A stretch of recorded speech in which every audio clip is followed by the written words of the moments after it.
Assalamualaikum warahmatullahi wabarakatuh. Bismillahirrahmanirrahim. Nahmaduka ya ghafuru ya syakuru. Mashalli wa sallim barik ala sayyidina maulana Muhammadin wa ala alihi wa sahbihi asma'in nama ba'du. Walam ya'khud lan ora ngalap sapa wong menyang sanging donya illa bi qadri zati kecuali kelan kadar sangune wong lil akhirati krana akhirat. Wa arafalan ngerti sapa wong al haqqa ing hak ayi shawab sing bener minal ahkami sing mlebu hukum fattaba amko anut sapa wong hu ing hak. Wa amilahu lan nglakoni sapa wong ing hak, ngerti barang hak kemudian ngikuti dan mengamalkan. Wa arafalan ngerti sapa wong al-batil ing barang batil. Ghaira sahihi tese barang ora bener fastana ba mongko ngedi sapa wong ing batil walam ya'malu lan ora ngamalna sapa wong ing batil. Ya iku cekeli ya, punya 6 hal sing dadekno swarga dibuka, neraka ditutup. Mun niku kudu yakin anul yakin. Kula lah nggih kepingine kula pokoke pas liwat itu pas tutup. Ya cukuman iki liwat pas apa? Misalnya bukaan ya sing terbang ae dadi gak ngliwati, ruwet nang ngliwati wis ruwet. Wal maqalatu safiatu te makalah kang kaping 7 iku kala dawuh sapa Aliun karma wajah iku ngene. Kala Aliun karma wajah wa finus khotin wa kala Umar radhiyallahu anhu. Iki kula yakin nggih didhawuhna Sayyidina Ali, nggih didhawuhna Sayyidina Umar karena ini konsensusnya sahabat. Saulang iki konsensusnya sahabat. Meskipun sanad kita kebetulan yang ngendikan tuh Umar atau Ali, tapi sebetulnya ini kebenaran konsensus. An-ni'amu te pira-pira nikmat ay azamu hati tegese te gede-gedene nikmat iku sitatu asya ana 6 pira-pira perkara. Siji al-islamu Islam. Nikmat terbesar kita itu Islam. Dan ini harus kita tanamkan sehingga kowe ning donya ora dipangkat, ora di donya ku biasa wae, asal duwe napa Islam. Wal Qur'anu lan di Qur'an. Wong kudu diapalan Qur'an. Wa duha wa yasin apa saja. Paling tidak punya pegangan-pegangan dan prinsip hidup. Jogeman wong ra diapalan Quran. Misalnya kaya kula sebagai wong alim misalnya. Iku kampanye ilmu, guling-gilingan nak Quran iku ngendikan ilmu. Bahkan Allah mengkampanyakan dirinya, mengenalkan dirinya Ar-Rahmanu 'allamal Qur'an. Utai Allah iku zat sing mulang Quran. Terus kita iku mulang Quran tenanan. Wong Allah sing karuan zat terbaik, terkuat ngutus kekasih orang terbaik yaitu Rasulullah sallallahu alaihi wasallam iku nyifatine iku allamal Quran wong sing mulang Quran, zat sing mulang Quran. Lan kula seneng mulang tafsir wis. Ben wong ngerti Quran meskipun kita tahu kita ya potensi salah. Tapi kan lumayan. Nah kowe potensi bener, salah terus iku ora oleh mulang lah iku bahaya iku. Sing bener iku bener potensi. Salah, cukup salah terus, kadang bener wah iku ya perkara nah iku. Enggak sing penting kowe wis mesti dawuh ijazah ulama-ulama dhisik. Misale rapal Quran kabeh apal ayat kursi, ayat kursi iku semua Quran iku ditulis ning Lauh Mahfuz kecuali ayat kursi dawuh Nabi khusus ayat kursi iku aku jupuk min kanzil arsy. Dadi gamane Nabi ngendikan semua ayat-ayat Quran iku ning dokumen umum iki nang Lauh Mahfuz, tapi aku jupuk ayat kursi min kanzil arsy, kok gudangin apa? Arsirnya ada ayat-ayat yang lebih spesial. Kalau sampean tanya, Gus, bukankah semua itu dawai Allah? Ya betul semua dawai Allah. Tapi tetap ada dawai Allah yang hubungannya dengan makhluk. Itu di kelasnya kelas fadhil, keutamaan yang biasa. Ada ayat-ayatnya Allah yang tentang dirinya sendiri, yaitu yang tidak tertandingi. Ya kayak ayat kursi. Ayat kursi itu kan ayat di situ Allah menerangkan dirinya sendiri. Misalnya Allah la ilaha illa huwal hayyul qayyum itu kan Allah menerangkan tentang dirinya sendiri, tentu spesial. Gitu ayat-ayat sing meskipun ya tetap spesial jenenge dawuh Allah tetap spesial. Tapi ada ayat-ayat yang tentang kita. Misalnya ayat fankihu ma tobalakum minan nisa masna. Ayat-ayat seperti ini kan enggak mungkin setingkat. Ini kan ayat tentang kamu. Wis ngerti nak kelakuanem seneng wayo dikai hak wayo. Nah, tentu beda. Tentu semuanya spesial karena sama-sama kalamu. Tapi tentu beda. Dokumen ayat kursi tentu enggak sama dengan dokumen ayat faqihu matobalakum. Maka Nabi ngendikan ayat kursi ini bahkan saya ngambilnya min kanzil arsy. Jadi spesial sehingga terus kita dilatih guru-guru kita ngapalo ayat kursi. Kan yo ora lucu misalnya wiridan ning tahlilan faqihu matobalakum minan terus lucu to. Tahlilan kok ngono iku piye ngono. Aneh-aneh, gue yo mikir tuh, senengane mbok antah. Mosok ayat Quran kok beda-beda. Goblok kandhanane angel gue jaman. Dadi kene ku sing wis ngaji mulai bayi. Jadi ana ayat fawadil, maksudnya ayat-ayat sing umumnya terkait kita. ayat-ayat sing spesial karena nerangkan Allah, tentu beda. Terus kedua tentu ayat-ayat sing rano Kanjeng Nabi, misalnya laqad ja'akum rasulun min anfusikum azizun. Terus baru ayat-ayat tentang kita. Ayat tentang kowe ya wakulu wasrobu kon mangan ngono. Nah misalnya terus tahlil terus wakulu wasrobu. Ya lucu deh. Bocah kok kandhanane angel. Pusing ambek kowe. Ngaji tahunan gak ono perkembangan. Ngabis gue rame-rame dunya apa? Gue rame-rame apa? Dunya. Pernah ada kumpulan orang untuk ngaji. Oh, setan setruk tenan. Paham itu? Mulai setane tangin, tenang ya paham. Waduh. Serepot ya. Ya, jadi kayak kudu ngerti ya. Jadi kabeh ayat Al-Qur'an spesial, tapi tradisine ulama kan ada perdebatan apakah ada ayat fadilah dan mafdulah. Sebagian ulama mengatakan jangan bilang demikian karena fal kullu kitabullah wal kullu kalamullah. Tapi kowe nak ngingkari iku ya keliru wong dohire Kanjeng Nabi ku ya ada ayat yang dipuji sundul langit kaya ayat kursi. Saya punya ayat yang bahkan dokumen itu tak ambil dari Kanzil Arsy katanya. Dan tidak ada nabi yang dikasih itu kecuali saya. Itu nabi begitu bangga senang. Nabi maca ayat kursi. Sehingga tradisinya ulama semua anak cucunya, semua umatnya dilatih ayat kursi. Dan itu memang spesial coba. Saya kalau baca ayat kursi, saya kalau mau tidur itu mesti baca ayat kursi. Mesti ora pendak tahlilan ana sing order mboten niku. Mayane apa-apa. Mosok eling pangeran nek pendak apa? Ngono, aneh-aneh. Oh, tahlil kok dikritik, yo keliru sing kritik. Wong maca ayat kursi yo mbok kritik. Tapi ora dikritik yo perlu dikritik. Wong maca eling pangerane kok butuh berkat le dul, nah eling yo eling ngono kuwi cara kula padha dene. Sing kritik mek sing dikritik. Kowe tahu tahlilan? Nate Gus nek ana undangan mboten mboten. Lah yo eling pangeran nek ngenteni apa? Undangan. Ngene ben ono sing tetap ngritik, ben seimbang dunia iku ben seimbang. Apa? Balance kono sing ngritik. Kula bolak-balik ketemu wong sing ngritik tahlil nggih sowan kula. Saya tuh heran. Kenapa orang NU itu suka tahlilan? Terus ada berkat. Itu dalilnya, Mas. Sing ngono iku ya ora ono dalil, sing hasud nyoal ya ora ono dalil. Cara Kanjeng Nabi pirsa, tukang nyoal iku ono dalile to ora? Ya ndak ada ya serus menengae sebenarnya ketemu pangeran. Sebenarnya ketemu pangeran cocokan di sing bener. Nah yang jelas nak sing tukang tahlil ditakoki pangeran. Kowe tau eling aku, nanti Gusti nak wonten undangan.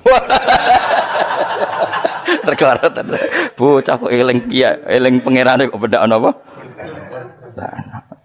Nah, misalnya kayak kundangan, orang kundangan blas ditakoki pangeran, diundang tonggo kok ora teko. Mergo wedi bid'ah misalnya. Nah, tapi nekani tonggo ya perintah Kanjeng. Ya sudah, enggak cocokan ae, ora usah debat saiki, enggak apa. Cocokan ae. Tapi nek cocokan mbek aku ora ketemu. Wong sing nyoal ning ijene mahsyar aku wis ning swarga. Ketemu nek ketemu ning swarga nek cocokan. Jadi kowe kudu mikir ya, jadi ayat kursi iku dipilih ulama perkarane napa? Ayat iku njen spesial tenan. Kula niku mboten saged tilem nek gak maca ayat kursi, nggih maca teng lisan, nggih maca teng ati setiap saat. Mergo rumangsa kok pancen luar biasa. Allahu ta Allah iku Allahu la ilaha illa huwal hayyul qayyum. Al hayyu zat sing urip. Mergo sing gampang bedakno Allah mbek Nabi Isa, ambek berhala, ambek semuanya yang disembah selain Allah adalah kehidupan. Kita gampangane tau ngidolakno Isa kaya apa, tapi akhirnya kecewa nak dianggap pangeran. Mergo nyatane cara mereka pun Isa mati disalib. Utawa cara Islam Isa itu diangkat. Di itu objek. Apapun hebatnya Isa diangkat, diposisikan di langit di. Kerennya apa? Jenenge di itu objek. Berarti yang keren adalah subjeknya, yaitu Allah Subhanahu wa Ta'ala. Terus kita ini sebagai orang itu punya ketakutan. Nak pangeran mati ku piye? Nak kowe mati kan gak punya akibat apa-apa. Srengenge tetap baik-baik saja. Sistem falak galaksi baik-baik saja. Sistem alam baik-baik saja. Wong sing mati kuwe. Bayangno nek sing mati pangeran. Maka ketakutan seorang mukmin adalah apa? Punya Tuhan yang mati. Kemudian itu diobati bahwa Tuhan kamu itu Tuhan sing aman, al-hayyu sing selalu hidup.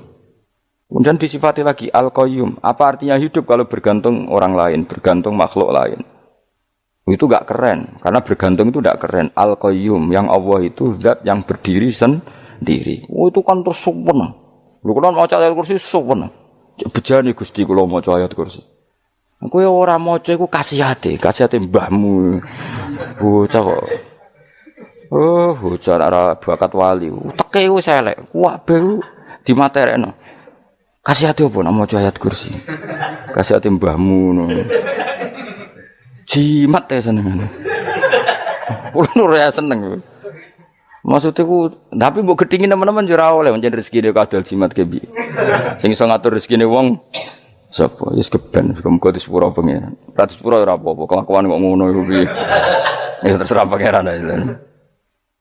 Jadi Allahu la ilaha illa huwal hayyul qayyum. Kemudian setelah hidup itu bisa saja enggak peduli kita karena pas ngantuk atau pas tidur.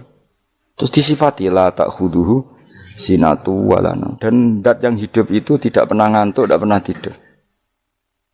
Akhirnya kita ini nyaman, punya Tuhan yang spesial, yaitu hidup dan berdiri sendiri, tidak ngantuk, tidak tidur. Terus budi lahu ma fis samawati wa ma fil ardh. Ya, dan miliknya Allah semua yang ada di langit dan bumi. Keren. Kita ini butuh air, butuh apa saja, dan itu milik Allah. Coba kalau milik manusia, nggak nak loro ning rumah sakit itu, oksigennya larang ingun. Padahal kowe nak ra loro, oksigen di mana-mana gak tau mbah. Jadi kita seneng. Alam raya milik Allah kita seneng karena alam ini milik zat yang enggak butuh alam raya sehingga kita yang make. Allah bikin air, Allah enggak butuh minum. Allah bikin padi enggak butuh makan. Dia bikin semuanya untuk kita. Padahal itu kita ndak ikut punya. Akhirnya seneng mbek pangeran. Cek apike jenengan Gusti gawe ra melok nganggo. Sing nganggo kita-kita ini. Coba aku ora roh gawe rokok gunane apa ora roh. Ya gunane pekerjaan Gus, menyerap tenaga. Ya wis sauri menimu. Sementing kowe roh gunane rokok. Paham nggih? Roh gunane rokok roh carane mandorot kanggo kowe. Dadi padha roe lah sementing. Ya ora apa-apa ta. Kulo seneng mek guyone kiai-kiai ini. Pancen ora ana wong pinter guyon kaya kiai. Wis kulo winekani acara resepsi teng Kudus nang keluarga sarang keluarga Lek Lukman. Sing ngisi Habib Umar Mutahar. Semua nang. Jadi guyonane nang kiai-kiai ora wis kiai-kiai kabeh termasuk Habib Umar. Ada orang kiai rokok. Ini cerita-cerita anekdot. Ada kiai rokok. Rokokan ngarepe dokter. Pak Yai, kalau rokok terus nanti kalau mati gimana? Gampang, saya bawa korek. Sing kiai niku maksude iku nak mau rokok terus mari mati. Kiai ini yang ngerti maksudnya dokter ngono. Tenang dok, saya masih bawa korek. Maksudnya nak rokoknya mati gak ada Jumat. Jadi gak sambung apa? Nak guyonane Habib Umar, saya sering membaca bahayanya rokok. Saya baca itu. Setelah baca, saya berhenti membaca. Wangan pikirannya setelah membaca bahaya rokok berhenti rokok. Saya sering baca buku atau apa tentang bahayanya rokok. Setelah saya tahu berhenti membaca. Suwon spesial. Seneng kalau niku bisa nikmati ya seneng putune Rasulullah, ya seneng guyon. Jadi seneng itu gak kudu mewah, apa? Lah kowe seneng ngenteni di Alphard malah kesel to. Wah, jadi kalau nu di grup kata lah, kiai sing seneng guyon, sing sering. Mereka kalau khawatir saya umat ini punya kenikmatan lewat jalur maksiat. Mengenai kalau nu seneng, nak kiai seneng guyon, bukan seneng papanya. Umat ini punya kesenangan yang tidak maksiat, itu saja. Ya tentu ada kiai-kiai yang milihnya ada guyon, supaya orang enggak uraan, ya bagus. Wah, sementing ikhlas, syaratnya kabeh itu sementing ikhlas, sudah ikhlas. Ya ora kudu spesial ikhlasmu ya ikhlas biasa lah. Kelas-kelas teril lah sementing napa? Ikhlas. Saya sering baca bahayanya orang rokok. Setelah saya tahu bahayanya, maka saya berhenti baca. Wongku kaget kabeh. Mergo pikirane wong wis berhenti. Kok ternyata. Mulane saya sering baca bahayanya orang miskin. Setelah tahu bahayanya berhenti merasakan kemiskinan. Jadi saya tahu bahayanya neraka. Setelah tahu bahayanya neraka, maka saya berhenti.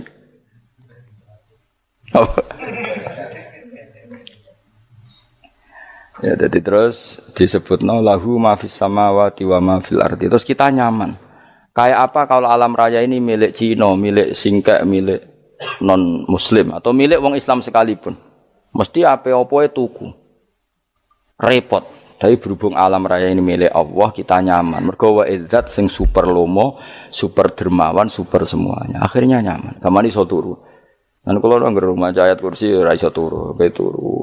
Kan ya maca lesane nggih ati kula maca. Lahu ma fis samawati wa ma. Terus mangzal ladzi yashfa'u indahu ila bi'izni. Ketika Allah itu segalanya tentu yang punya otoritas syafaat, punya otoritas apa saja nunggu izinnya Allah Subhanahu wa taala. Ayat yang spesial ini. Kemudian kiai-kiai punya cara supaya umat itu hafal, dibikinlah metode tahlil maca bareng-bareng. Tapi kemudian ya sudah itu, nasibnya terus kurang baik. Nasibnya kurang baik. Hanya ada yang bid'ahkan, ada yang setengah-setengah ngafirno. Sing maca ya padha dene, ra paham mbek ngantuk, bantuk berkat mulai sudah akhirnya terus. Dan sampean bela bela sing bener wis takok provokator. Sing jelas latih maca iku terus. Dadi Allah pirsa nak macamu ora golek berkat. Tapi nak mau tahu tahlil hati. Eling apa tahu hati? Benda apa? Eling pangeran kok ngenteni wae. Allah, iku tunggale. Tahu muni alhamdulillah nate apa nak permangan lho. Muni alhamdulillah kok ngenteni permangan bocah ora karo-karuan. Wong arep bakat wali kok teke wis elek. Jape wis keliru terus. Masih wong khusuk lah, ora bakat wali, khusuk tok tapi wis ruwet, uripe ruwet. Terus lahu ma fis samawati wa ma fil ardi man dalladhi yashfa'u indahu illa ya'lamu ma baina aydihim wa ma khalfahum. Dan Allah tahu apa yang di depan kita, di belakang kita. Terus kita lagi-lagi nyaman. Kayak apa misalnya kita yang lemah ini tidak dalam pengawasan Tuhan. Digamane kula misalnya ada anak cilik, anak itu tidak nyaman kalau ketika main gak didelok wong tuane karena dia tahu ada hal-hal yang dia tidak bisa menggapai dan butuh setiap saat pada orang tuanya untuk membantu menggapai itu. Jadi anak masih senang dolanan, sukanya diperhatikan tetap. Nah kita ini senang sekali. Untuk main yang dunia ini pengiran diperhatikan Allah Ta'ala. Karena Allah selalu tahu kita. Jadi terus nyaman. Jadi semua ayat itu menjadikan kita nyaman. Nanti kaji Nabi orang sehari sedurungi maca ayat kursi, orang sehari sedurungi maca surat musabbihat. Dan saya dalam banyak hal niru itu. Nabi urung sehari nak orang maca surat Hasyr. Nah aku ijazah itu kan ra mungkin. Surat Hasyr ning juz pira kira roh. Kok dijazahno. Sing iku lho sing diakhiri suwi law anzalna hadzal qur'ana ala jabalil la ra'aitahu khashi'am. Itu tapi kok malah kok ngarep subhanallahi ma fis samawati wa ma fil ardi wa huwal azizul hakim. Terus waladzi akhrajal ladzina kafaru min ahli kitab. Ya bener subhanallahi ma fis samawati wa ma fil ardi terus. Tak terus itu waladzi akhrajal ladzina kafaru min waladzi akhrajal ladzina kafaru min ahli kitab min diyarihim li awalil hasyr. Ma dzanantum ayakhruju wa dhannu annahum mani'atum husunuhum min Allah fa'atahum saat terus serang rapal. Jadi akhirnya ya itu tadi. Terakhir apa?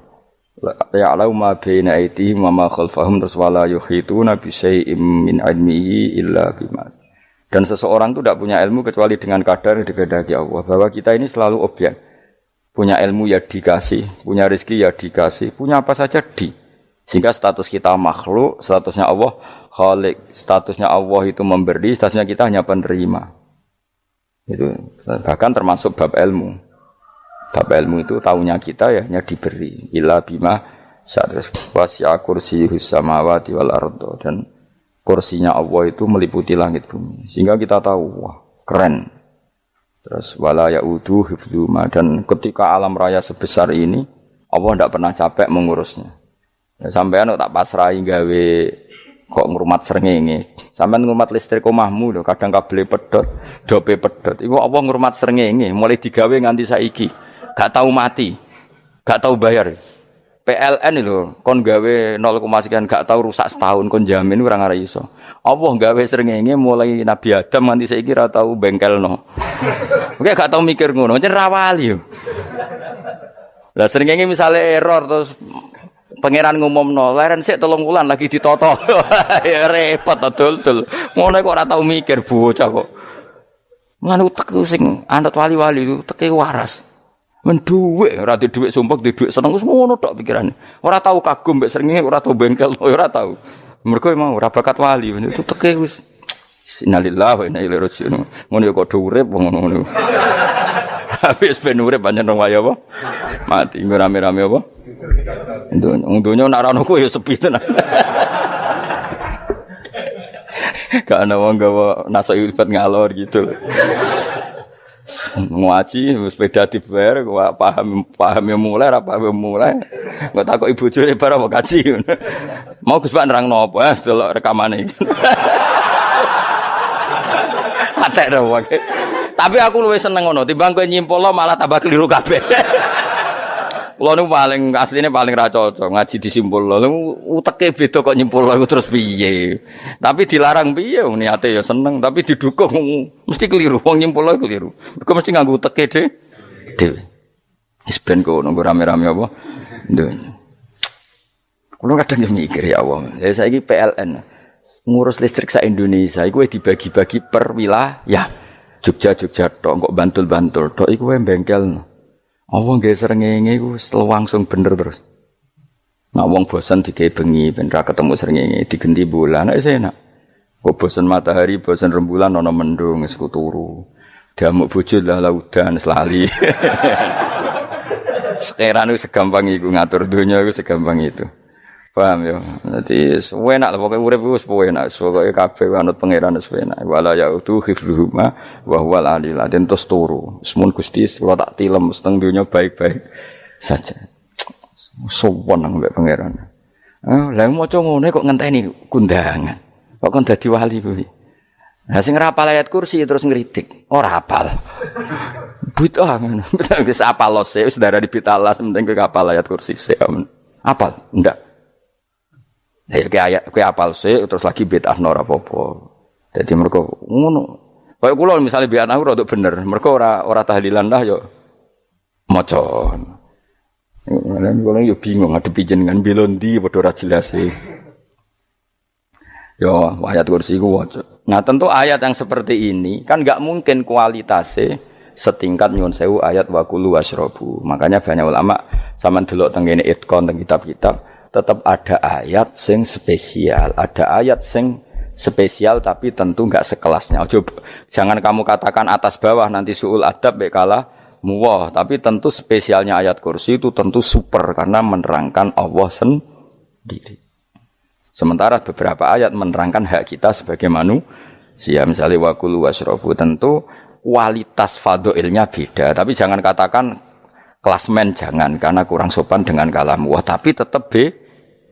Makanya Nabi ngendikan ayat 3 apa loco, ngape turu waca, di mana-mana waca. Oh, Nabi begitu bangga dengan ayat kursi. Akhirnya kena bakul ditulis di do. Paham apa? Ditulis didol. Baru kayak didol ya akeh hikmah akhirnya dipasang ning ruang tamu. Akhirnya ketara iki wong Islam bera Islam barokah ayat kursi. Wis pokoke berpikir positif wae. Wah, berarti sing di omah Islam bukti nopo ana ayat kursi ini. Lho kula nu beberapa kali dislametno ayat kursi. Kula nak ning perjalanan marung. Iku kadang yang merasa nyaman mergo ning warunge ana ayat. Wah, berarti Islami lah. Ora kuwatir iki ana daging celeng, tetep nulung ngoten. Ya ini jujur mawon kula niku tetep asobia. Artinya nak ning perjalanan sing gak jelas lor kidule ora ro daerah kok marung ana ayat kursi. Paling ndak kan orang ini punya etika. Kira-kira ora bakal apa? Jualan daging babi lah misalnya. Ya tetap bantulah tetap. Umpamane terus dikek nggon salat. Sanajan to sing duwe misale mbok salat ora ya ora perlu. Ya aja suudon ngono wis anggap ae mosok masang ayat kursi kok. Ya sih gitu. Kan lumayan ada perangkat yang itu. Akhirnya bakule payu ayat kursi ini sing di omah ya payu promosine iki Islami sing blonjo ya nyaman wis padha enake lah. Ayat kursi ini sing enes mergo dinggo ya tapi ya ndak lah. Nak niate ngono ya tapi ya ayat kursi tetap mulia dengan dirinya sendiri. Kulo seneng tenan mbek jeneng ayat kursi ya Allah. Ya tadi kekhawatiran kita punya Tuhan yang tidak sempurna itu terjawab bahwa Tuhan kita super sempurna. Jadi kulo bayangno grepe turu njen seneng. Senenge wae Gusti nak kula turu iku langit bumi gak masalah. Bayangno nak pangeran sing turu. Sistem Tuhan hancur. Makanya syaratnya jadi Tuhan la ta'khudhuhu sinatu walan. Padahal kita menyaksikan Nabi Isa turu. Beberapa yang dituhankan selain Allah turu ngantuk. Bayangno misalnya kowe pas donga sing mbok dongani turu. Kan kacau. Makanya Allah mensifati dirinya dan itu memang fakta la ta'khudhuhu sinatu walanam. Allah ora tau ngantuk. Ya betul nanti. Akhirnya sewenang kita sewenang banget mbek pangeran. Mergo dengan sifat-sifat seperti itu. Akhirnya raditu billahi napa rabba wa bil islami dina. Al-Islamu siji Islam Al-Qur'anul lan Qur'an Muhammadun Rasulullah. Wa yang bagilan saya celana ketika kita anak kula enten ngucap kita fi kulli yaumin raditu billahi napa rabba wa bil islami dina. Raditu ridho ingsun billahi lan rabban sebagai pangeran. Aku ridho banget, seneng banget Allah sing dadi pangeran. Muga mau pangeran liyane Allah yo kacau tenan. Nanti pangeran terus turu. Terus ngantuk, nak ramangan lemes kan pusing. Apapun hebatnya Nabi Isa misalnya mbok pangeran ya pusing. Kadang pas sare, dungani tenan jebule pas apa? Sare yo ribet. Tapi kita di pangeran sing la ta'khudhuhu sinatu wala bil islami dinan. Wa Muhammadin sallallahu alaihi wasallam rasulan wa nabiyan wa bil Qur'ani hukman wa imam. Dan kita ridho Quran sebagai panduan hukum lan dadi imam. Imammu panu. Terus nikmatmu piro? Islam, Quran, Muhammadur Rasulullah wal afiatu lan sehat. Iktifaul makarih tegese ora. Kowe ngene iki ra di dhuwit lah kan gagah. Ora ning penjara, jajal kene penjara lara kabeh. Baru kae ra di penjara Mas yo dirokok saler ngalor ngidul ambek go nasoihul ibad bariku kenalan ke grup wis rame dunya wis. Gak penting ngaji paham ora penting, sementing tambah kenalan. Amit-amit tenan wis ben kok nek rame-rame apa dunya. Wasitro lan ketutup sangka celoke satrul uyub. Dalah celamu ra konangan wong akeh. Yes, padahal ya kurang ajar kara-karuan. Dalah ya rapati konang. Kenapa rapati konangan? Karena liyane ya sejenis. Jadi saling menutupi.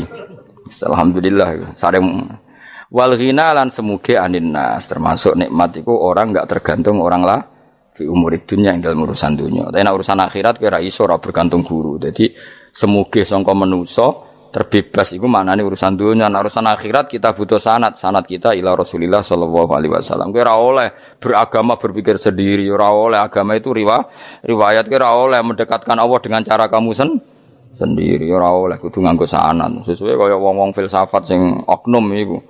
Saya ndak perlu sholat. Allah kan ndak butuh ibadah kita. Ngapain kita sholat?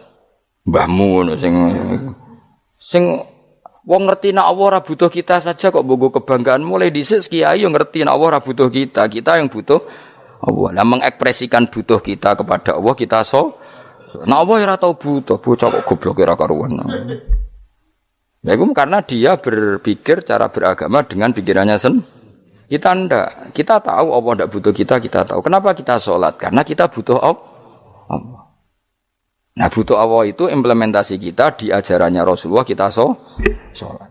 Kok malah Allah ora butuh sholat. Jadi kira sholat Allah ora apa-apa. Kowe ra ono wae Allah ora apa-apa. Kowe aneh-aneh wae. Zaman kowe ra ono Allah ya ora apa-apa, baik-baik saja. Jadi jokono kowe iku masalah, tapi ora bagi Allah, bagi kamu sendiri. Nah Allah ora masalah wis jadi anon neraka. Ya jadi orang itu boleh tidak butuh orang lain tapi fi umurid dunya. Nah urusan akhirat kalau butuh sanad ya wa inna hadzal ilma dinun fangzuru amman ta'khuduna dinakum. Agama ini ilmu, kamu harus punya sanad. Ya mau misalnya kula alhamdulillah di sanad kata lah. Keluarga saya terutama yang Mbah Mun terus ya sedang lain dari keluarga saya, keluarga guru kita, gurunya guru kita sampai carane bernafas kita wae eling Allah mau fi kulli nafasin apa ada dawni amillahi wa ifdal fi kulli nafsin wa nafatin wiswaya kita semua nafas kita. Imam Syafi'i kula anak kula cek cilik lah tak kon ngapal lebet iki. Karena apa? Jangan kira Imam Syafi'i terus koyo kowe mau belajar fikih mboten. Imam Syafi'i nek ape turu niku kula apal beberapa syairnya Imam Syafi'i. Makanya saya tambah seneng ambek jeneng Imam Syafi'i. Jadi beliau nek ape sare iku napa qalbi bi rahmatika wa humma dhu unusi fi sirri wal i'lani wal Fisirri wal jahri wal i'lani wal ghalasi terus-terusane niku wa ma taqallabtu min naumi wa fi sinati illa wa dzikruka bainan nafsi wan nafasi. Dadi wa ma taqallabtu lan ora molak-malik ingsun. Cara wong Jawa iku apa? Wong turu ra iso-iso apa jenenge? Glebakan. Ini Imam Syafi'i mosok barani glebakan iku kowe. Serepet. Santri ya. Apa manane? Sing rada Islami ngono dul. Apa? Resah Imam Syafi'i atau mikir utang iku aneh-aneh. Dadi wa mata qalabtu lan ora tau molak-malik ingsun. Maksude cara mau lho, cara bahasa kasare glebakan. Fi naumi ing dalem turu ingsun wa fi sinati lan ing dalem ngantuk ingsun. Illa wa dzikruka kecuali eling teng jenenganmu benan nafsi antarane jiwaku wan nafasi lan nafasku. Dadi wa mata qalabtu fi naumi wa fi sinati illa wa dzikruka benan nafsi wan nafasi. Jadi ulama di sini itu beliau tidak bikin syair, tidak bikin nadzuman, spontan tuh muji Allah. Nah, saya kira orang, sing madzhab Syafi'i kayak kue, wape turu ra iso glebakan, mari rong mangan.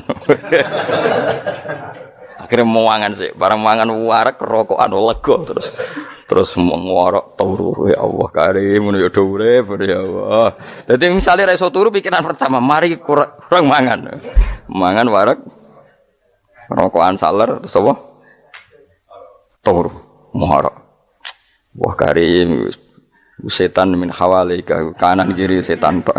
Padahal ulama dhisik ape turu wudu se maca tasbih se bariku angen-angen pangeran Rabbana ma khalaqta hadza Fadila terus bismika Allahumma ahya bismika amun terus bismika wada'tu jambi wa bismika arfa'u Allahumma rabbas samawati sab'i wa rabbal arsyil azim rabbuna wa rabbu kulli syai' falikal habbi wan nawa iku donga turu ora ngarapal donga iku yakin wis kowe muni wah Gus Bak ngenyek wong tak tes malah ke isin yo dungane turu iku sing terkenal lho donga turu mek donga ngaji padha Allahumma bismika Allahumma ya bismika Allahumma. Mergo ana kiai kota, Bu, tahu doa ngaji? Enggak tahu Pak Ustaz, dongane bismika Allahumma ya bismika. Lho Pak Ustaz itu doa tidur. Karena kalau ngaji nah jare ora kiai. Donga turu mek ngaji ku padha. Tahu dhisik wis kal. Maksude ku piye kok donga turu mek ngaji padha? Jebule nak ngaji turu. Ana kena ngaji dongane apa bismika Allahumma ya bismika terus ngaji faslon wis tok ndi-ndi serepet sing rame-rame jute yo urip apa wal afiatul lan afiate tifaul makare tegese ketolak sangka barang sing ora seneng supaya kula suwun nggih supaya jenengan sing seneng pangeran iki sai-sai samu supaya piye-piye sifat dasar wong mukmin bi walladzina amanu asyaddu hubbalillah misale ora iso asyaddu ya sementing hubban. Ya tentu asyaddu itu wong mukmin itu banget senenge ning pangeran. Ki nek makome rong iso asyaddu ya sementing ana senenge. Ya ana apa? Ana senenge wis dengan kadar yang kelasem lah sampai iso. Lah nek makome para wali ya asyaddu banget seneng. Mau ape turu nek orang maca ayat kursi gak lega paham. Cukup maca ayat kursi bedak tahli. Mulane aku seneng ono sing ngritik aku seneng. Ben rame itu ben seru. Sing kritik ya muga-muga apal tahlil. Jadi ngritik itu fair, ora paper apal terus ngritik. Mun tahlil sing ngomong sholli Abdullah sholati ala sate meneng kabeh wis. Iku men ada sing ngritik sing melok ora apal. Pokoke ujug-ujug muni oh filun. Susah. Piye to kok Mas Sholli? Abdullah sholati ala sate makhluqatika. Nurul Huda saya Mas.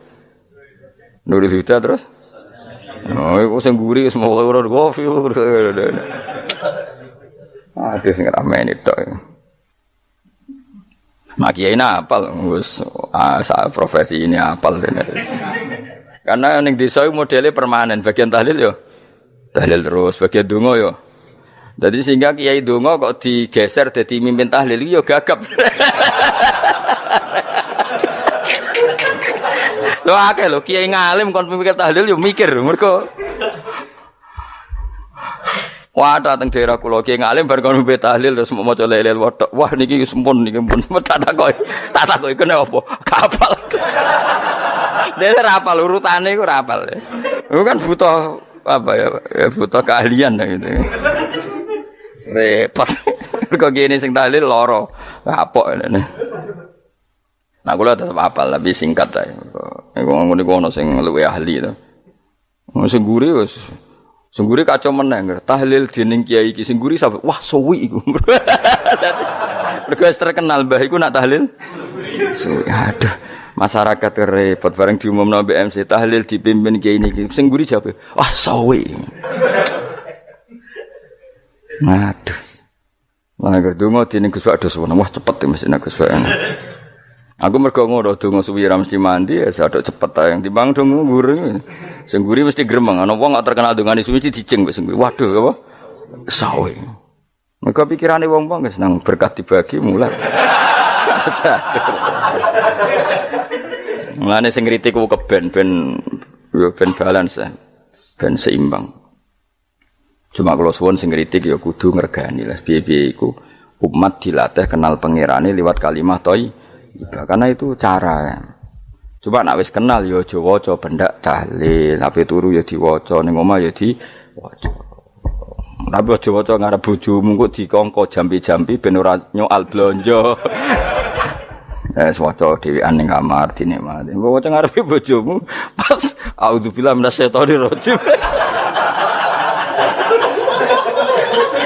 Bojomu liwat, memang aku setan. Malah perkara tawa. Enak memang dia barani minasyaitonir rajim. Ya nak maca kok banter-banter ngomong ngarepe bojomu pas liwat pas apa auzubillah. Minasyaitonir rajim. Bojomu ngamuk malah repot. Anas sange Anas Nabi sallallahu alaihi wasallam kala dawuh sapa Nabi dawuh yaqulu dawuh sapa rabbukum pangeran sira kabeh fil hadis qudsi dalam hadis qudsi dawuh ya ibnu adam ya anak adam tafarrugh tenanono sira li ibadah tafarrughu fokus faraghi fokus tafarrugh fokus sira tapi mosok ki iku maknane fokus napa iku maknane apa tenanono sira li ibadati krana ibadah ingsun amlak mongko ngebayi ingsun kalba kae ngati sira hinan ing semuge. Kowe atimu kebaki eling aku, mesti atimu ku sugih. Wa amla lan ngebai ingsun ya deka ing ngarepmu rizkon apane rezekine utawa rizkon ing rezeki. Wis aku iku eling aku tenanan, mesti atimu tak gawe ati sing cukup lan rezekimu tak cukupi. Ya ibna Adam, la tabat aja ngedoh sira an lisange ingsun. Kowe aja geman adoh kok aku. Kaya apa apike pangeran, zat sing gak butuh kita tapi mengandani kita. Kowe kok adoh kok aku, wis sing parek aku. Mergo kae nek adoh kok aku amlak mongko nut apa jenenge ngebayi ingsun kalba kafakron. Kowe nek adoh kok aku mesti ke fikir. Mane aja sampe kowe yo fikir ati, fikir donya. Mergo adoh kok pengen. Wong adoh kok pengen di amlak kalba kafakron. Wa amlak ulan ngebayi ingsun yade ka ing tangan loro sira syukulan ing sibuk. Akhire wis adoh pangeran sibuk tapi ora dadekno barokah uripe iku lara-larane wong kaya ya sibuk kangelan jebule ora dadi barokah uripe mergo adoh saking pangeran ruang riwayat hadis sapa Tabrani Imam Tabrani wal Hakim. Saya tidak bosan-bosan cerita ini karena ini khazanah kita. Di kitab Nailul Ma'mul itu di kitab Usul Fiqih. Saya berkali-kali cerita ini karena ini untuk menunjukkan bahwa Quran itu liqaumi ya'qilun liqaumi yatafakkarun. Ada seorang kiai, seorang ustadz, kiai dulu itu ya memang orang soleh, alim terus jadi kiai. Kalau kiai sekarang tuh macam-macam, nganggur terus ingin jadi kiai, terus daftar gitu. Ada lowongan di yayasan masuk ingin jadi ustadz, karena dengar ada gajinya. Dulu tidak ada seperti itu, udah. Makanya dulu tuh kalau ustadz kiai pasti soleh karena dia alim terus ingin orang lain tuh mendapat ilmunya. Kalau sekarang enggak ada yayasan sehat, guru gajinya sekian. Yang enggak ingin jadi ustadz tuh daftar. Karena ada gaji, apalagi ada kabar, ada gaji, ada mes, ada wah, yang daftar banyak. Tapi mentalnya ada kiai sebetulnya. Ya kalau sampean tanya itu baik enggak Gus? Ya setengah baik. Ya maksudnya setengah baik ya ada baik ngajar itu kan baik. Tapi setengah saja karena motifnya itu nyari gaji, bukan ingin mencerdaskan umatnya Rasulullah SAW. Itu Imam Amudi itu guru matematika. Saya nggak bosan-bosan cerita ini. Guru matematik. Muridnya sampai takut, ini masuk surga ndak? Kiai kok ndak ngajarin istighosa atau tahlil malah ngajarin apa? Matematika. Beliau meninggal terus muridnya tanya, "Ma fa'alallahu bik?" Kira-kira gitu. Apa yang dilakukan Allah? Allah nyambut Anda gimana? Terus kata Imam Ahmadi, bagus saya disuruh ngajar malaikat. Karena malaikat kan nggak pernah kayak anak beki gini ngaji gini. Malaikat tuh nggak pernah ngaji, dia iman saja karena tahu surga, tahu neraka terus iman gitu aja. Jadi imannya malaikat tuh nggak keren, keren kita. Imannya loh. Loh itu yang ngendikan Nabi loh, tidak saya. Nabi pernah tanya sama sahabat, iman yang paling keren siapa? Jawabannya sahabat malaikat. Ya enggak karuan malaikat iman. Dia yang tahu surga neraka, tahu segalanya masa ada imannya pasti iman lah katanya. Terus ya para sahabat engkau iman ya wajar kan menangi saya, nemuin saya. Yang hebat itu orang-orang yang tidak melihat saya, tidak saya didik tapi tetap iman. Karena dididik akal, ya tadi dididik Quran, apa dididik Quran. Sama siapa? Teks bahasa Arabnya masang. Terus Imam Ahmadi kata Allah, suruh dia ngajarin para malaikat cara menemukan saya. Malaikat dikumpulin terus Imam Ahmadi disuruh ngajar. Sama singkat kata-katanya Allah di mimpi itu. Istadilla ala wahdaniyati. Di hadrati malaikati, tolong ajarkan cara menemukan saya padahal Anda ini manusia yang tidak melihat saya. Anda di Jakarta kan melihatnya gedung-gedung. Paling jadi khayal terus nikmat lah Anda ikut punya tapi ikut nikmati. Itu orang desa-desa kalau ke Jakarta itu pokrol. Wah, di Jakarta itu gedungnya tinggi-tinggi tidak kayak kampung sini. Lu udah ikut punya, ikut bangga. Di Jakarta orangnya cantik-cantik, tidak kayak orang sini. Padahal dia ya tidak dapat orang cantik gitu. Jadi Allah itu saking pinternya, miskin-miskin ya bisa berkhayal dan bahagia. Nah, itu alhamdulillah betul. Akhirnya itu apa ini anak-anak begini saya tak niati ngajar standar anak-anak akademik. Terus pertama yang diajarkan hanya bilang gini, sama siapa teknya? Ya malaikat wahai para malaikat. Terus beliau bilang, nisbatus naini wassalasah ila mala nihayata lahu nisbatul far'i ilal asli. Angka itu jumlahnya berapapun 2, 3 sampai triliunan. Semuanya itu nisbatul far'i ilal asli. Bin nisbat ilal wahid nisbatul far'i ilal asli. Angka 2 ya cabangnya 1, 3 cabangnya 1, 1 triliun ya cabangnya 1. Tetap yang asal usul adalah angka 1. Itu nangis semua malaikat. Cara Jawa itu mandikman kue iman kaya imanku. Makanya imannya umat Rasulullah SAW itu PD-nya yakinnya kayak imannya malaikat. Kalau Tuhan itu 1. Karena angka agak bisa dimulai kecuali dengan angka 1. Makanya nisbatus naini wassalasah ila mala nihayatalahu iku nisbatul far'i ilal asli. Semuanya itu nisbatnya cabang ke induk. Berarti semua alam raya ini tetap asal usulnya 1. Yaitu qul huwallahu ahad. Nah, itu namanya akal.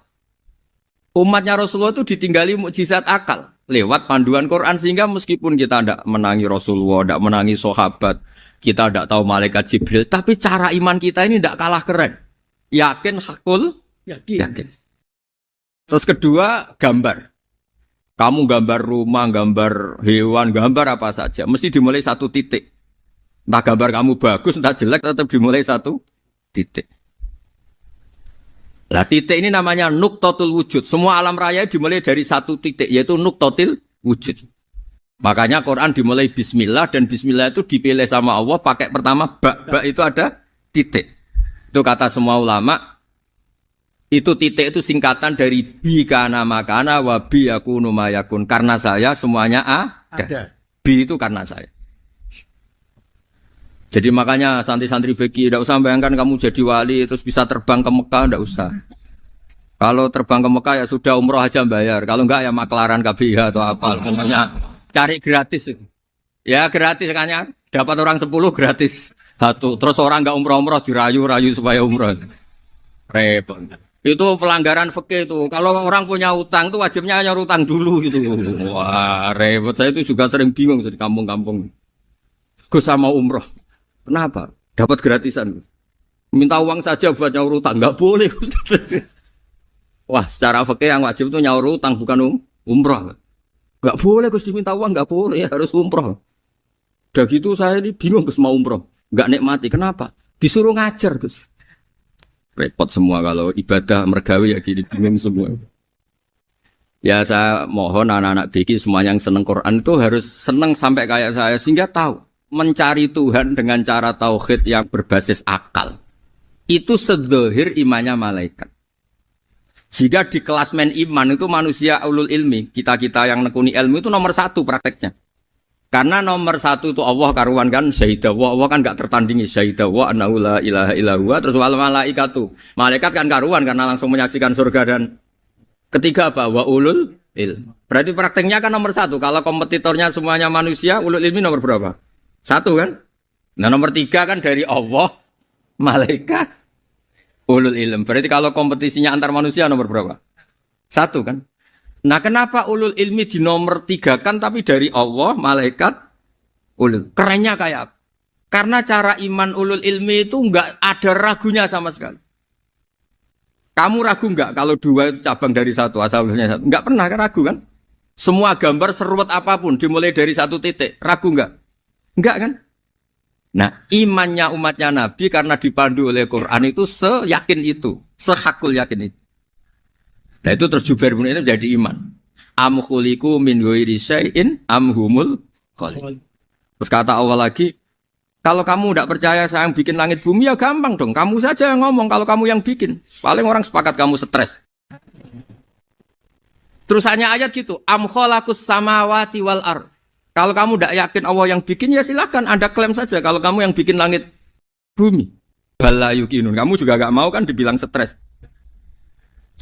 Ya, niki ngaji ilmu dulu nanti bagian terakhir ijazah. Bismillahirrahmanirrahim. Ini riwayatul Bukhari. Haddatsana Abdullah bin Yusuf, haddatsana Les, haddatsana Sa'id al-Maqburi an-Nabi Hurairah radhiyallahu anhu qala an-Nabi sallallahu alaihi wasallam.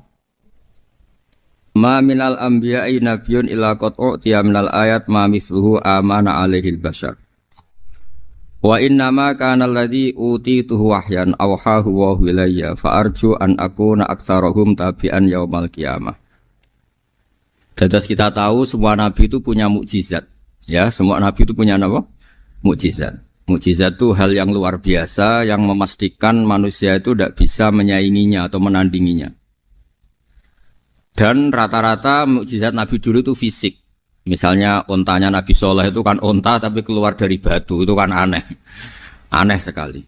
Atau tongkat Nabi Musa bisa simsalabim mengeringkan laut apa? Merah. Semua Nabi itu punya mukjizat dan semuanya berbentuk fisik. Kecuali mukjizatul Rasulullah Shallallahu Alaihi Wasallam itu berupa Al-Quran.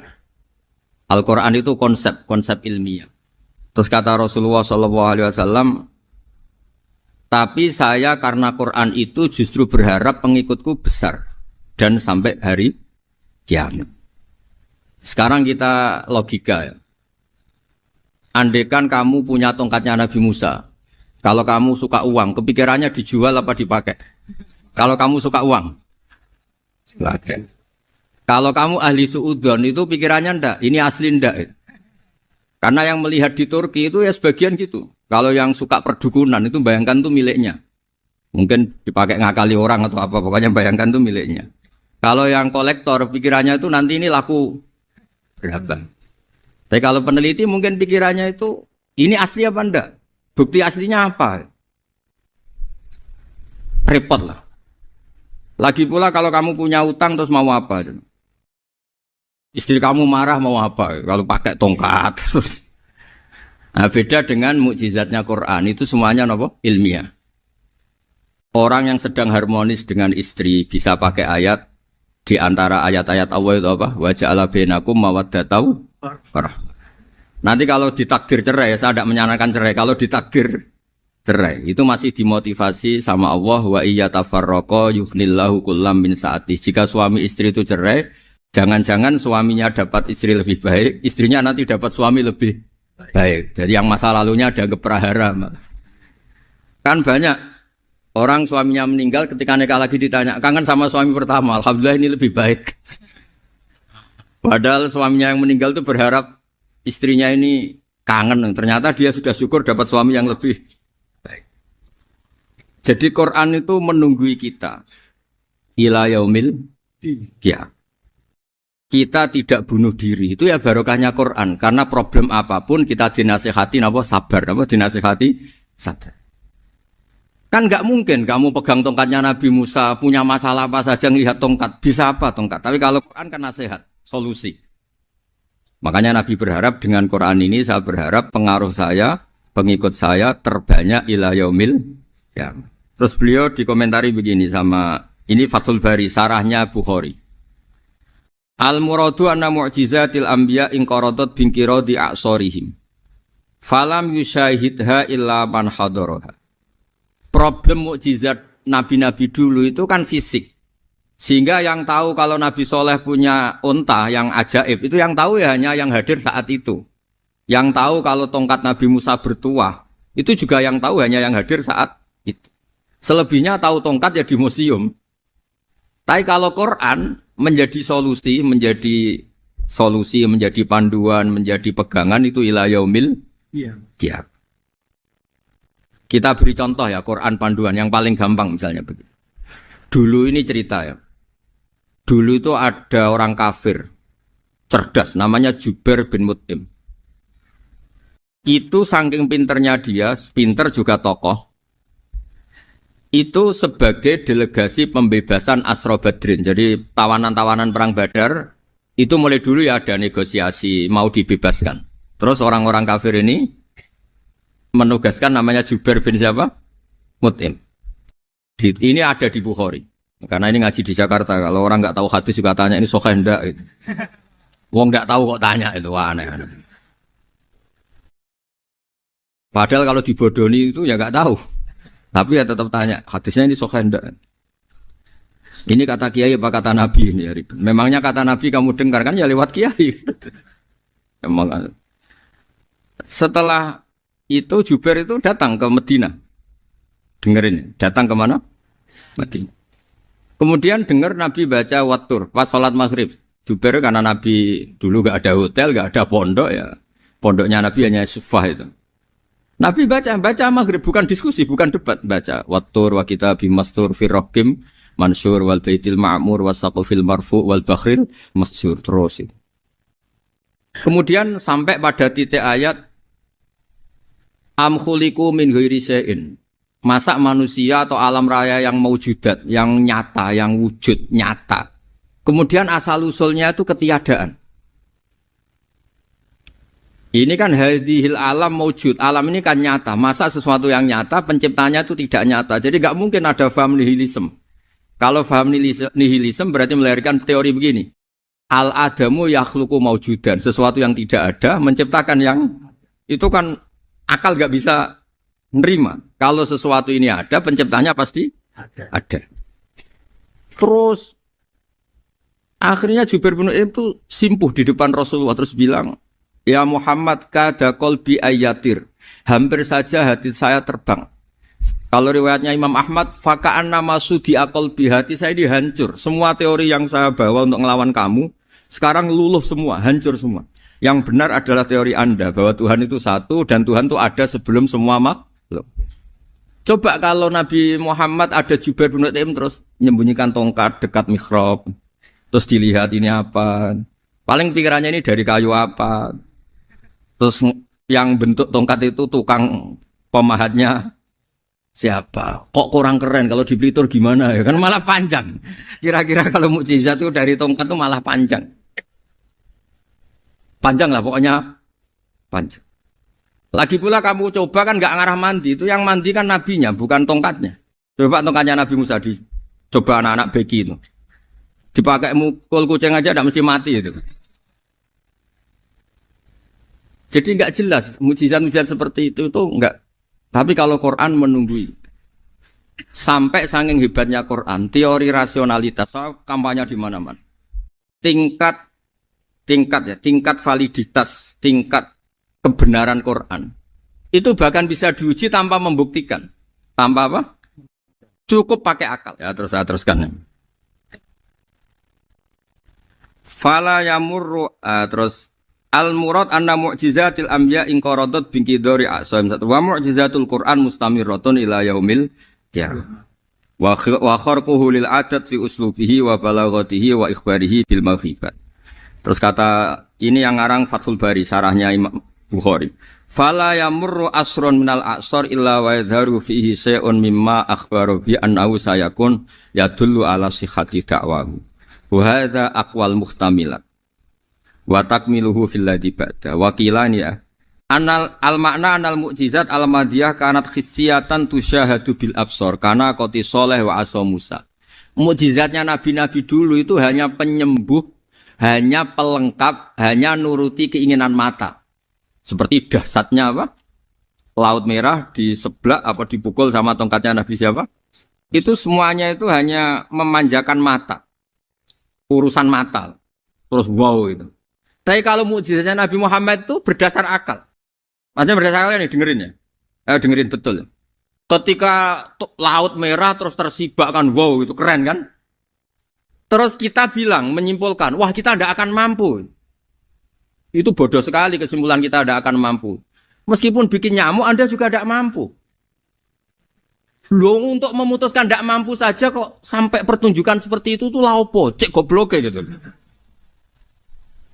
Nah kalau kita karena umat yang pinter untuk memaksa kita nggak mampu, Allah bilang Inna wa la yastahi ayadriba mathalam ma ba'ud. Kita melihat nyamuk langsung berkesimpulan tidak mampu.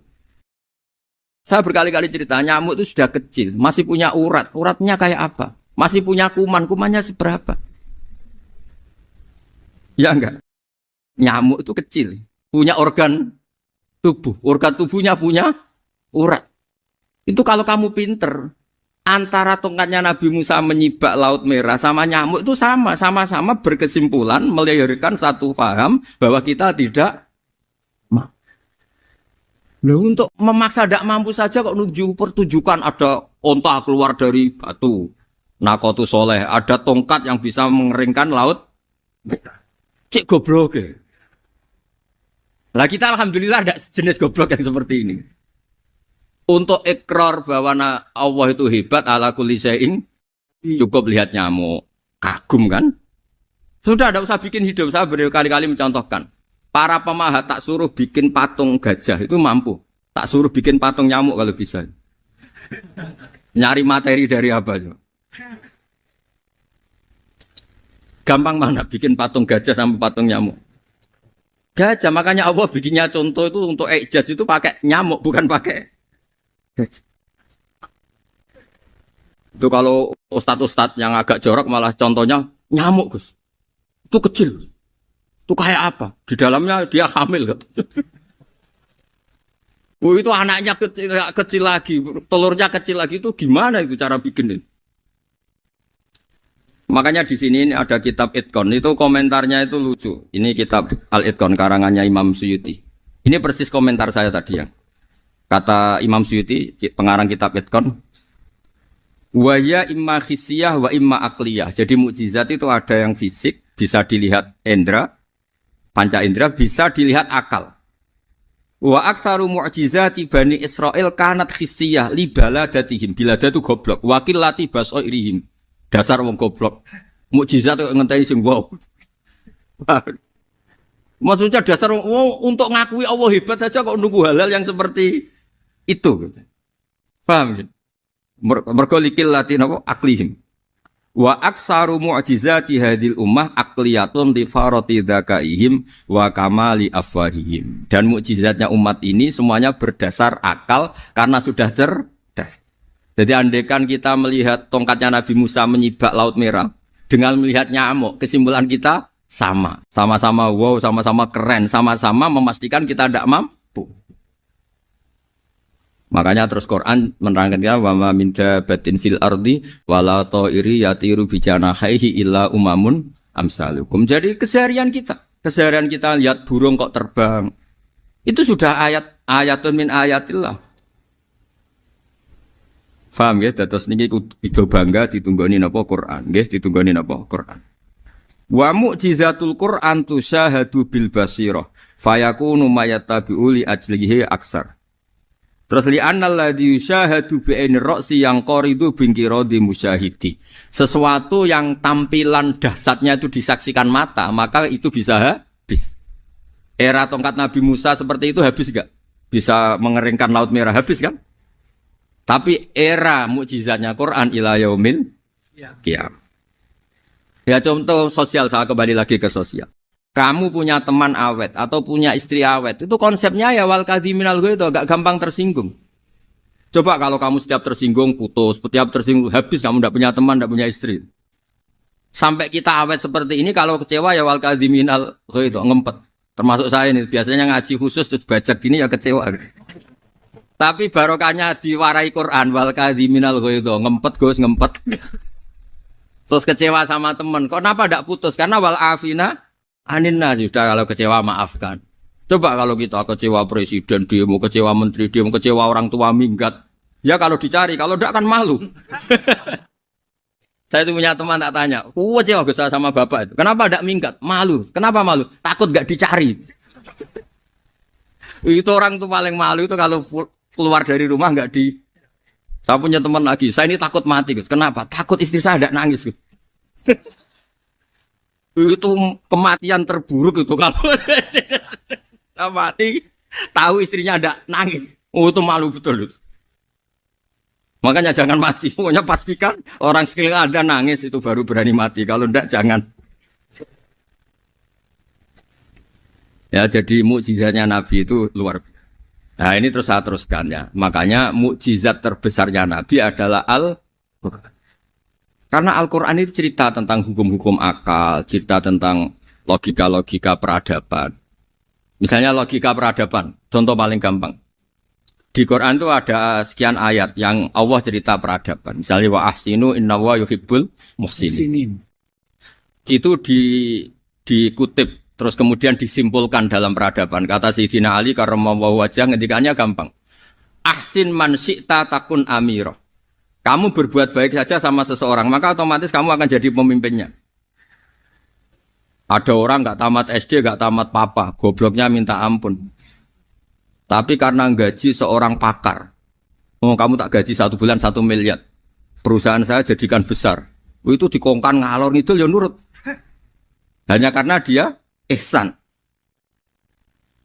Terus wastaghni amman syi'ta takun nadhira. Saya ulang lagi. Wastaghni amman syi'ta takun nadhira. Dan kamu jangan butuh orang lain, siapapun dia, maka kamu akan setara.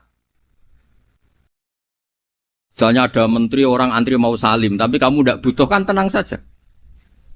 Tapi kalau kamu butuh, habis ya. Iya kan? Kamu tidak butuh seseorang, maka kamu posisinya akan setara. Kamu harus sopan karena punya utang jasa. Kalau nggak punya apa-apa kan setara. Iya enggak? Misalnya kamu jajar rektor atau jajar menteri, jajar apa saja. Kalau kamu tidak punya utang kan, kamu jajar menteri tidak punya utang.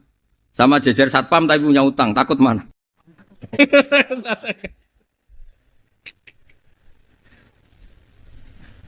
Kalau butuh itu mesti kalah kan?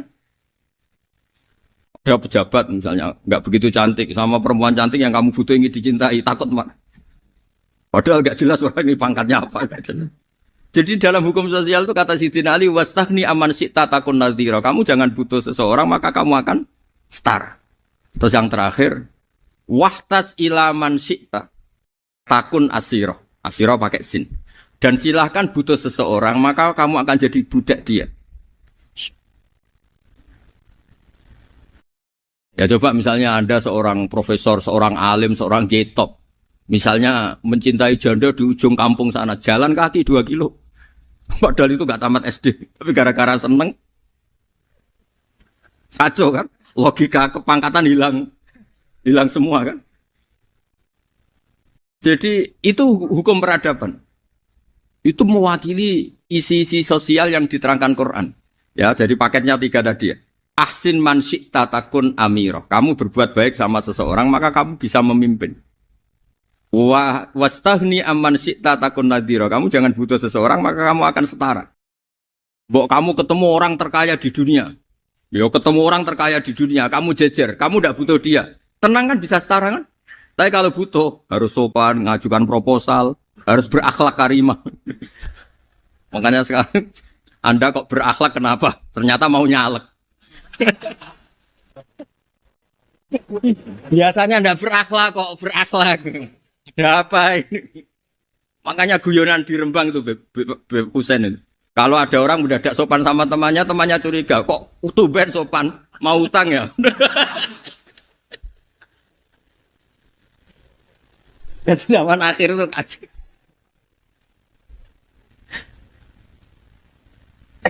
Ya di semua daerah gitu ya sama Pak Rektor ya. Kalau ada teman biasanya nggak sopan kok sopan, itu temannya curiga. Ini Pak Rektor UI ikut kaji. Kok tumben sopan? Ada apa ya? Karena di mana-mana orang butuh itu pasti beretika. Kamu punya teman paling berdua. Kalau mau utang berakhlak gak? Atau misalnya kamu punya adik cantik terus punya teman berdua. Kalau cinta adik kamu berakhlak gak? Biasanya nggak sama sekali gak berakhlak. Gara-gara butuh menjadi berakhlak.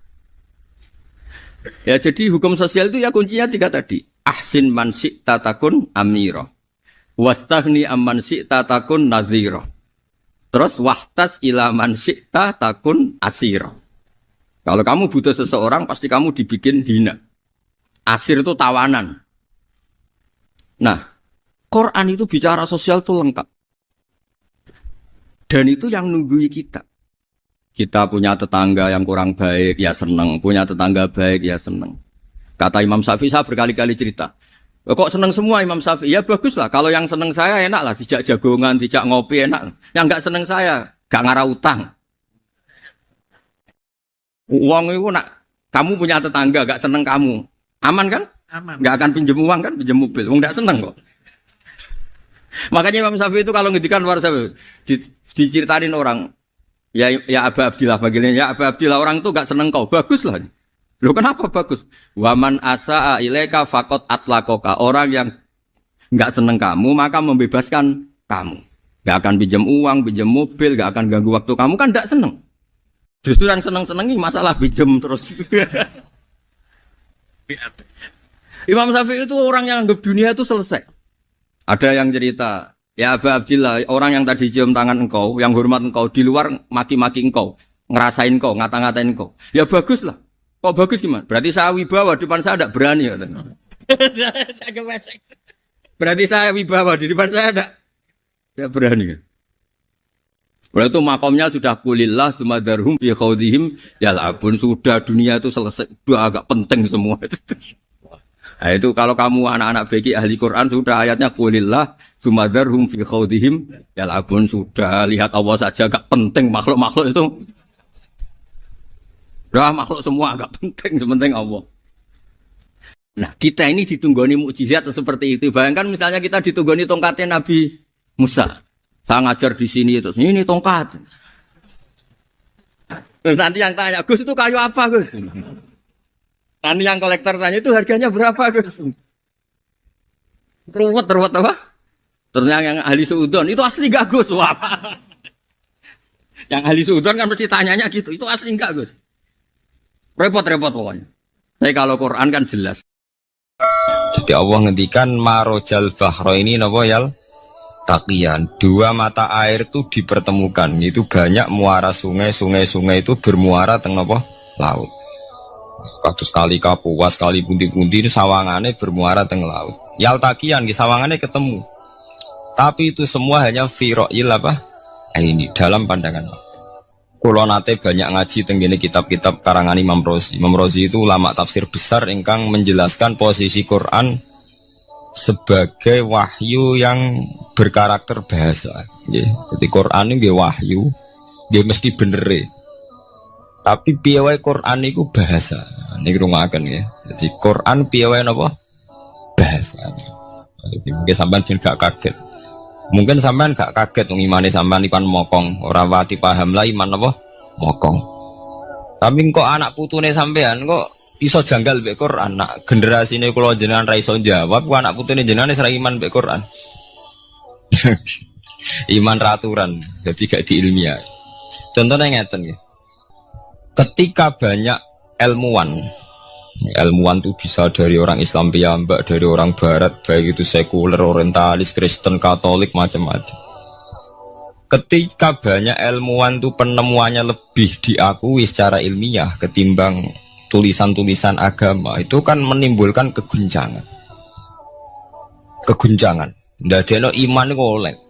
Misalnya ngeten sing terkenal. Mungkin jenengan sering pireng.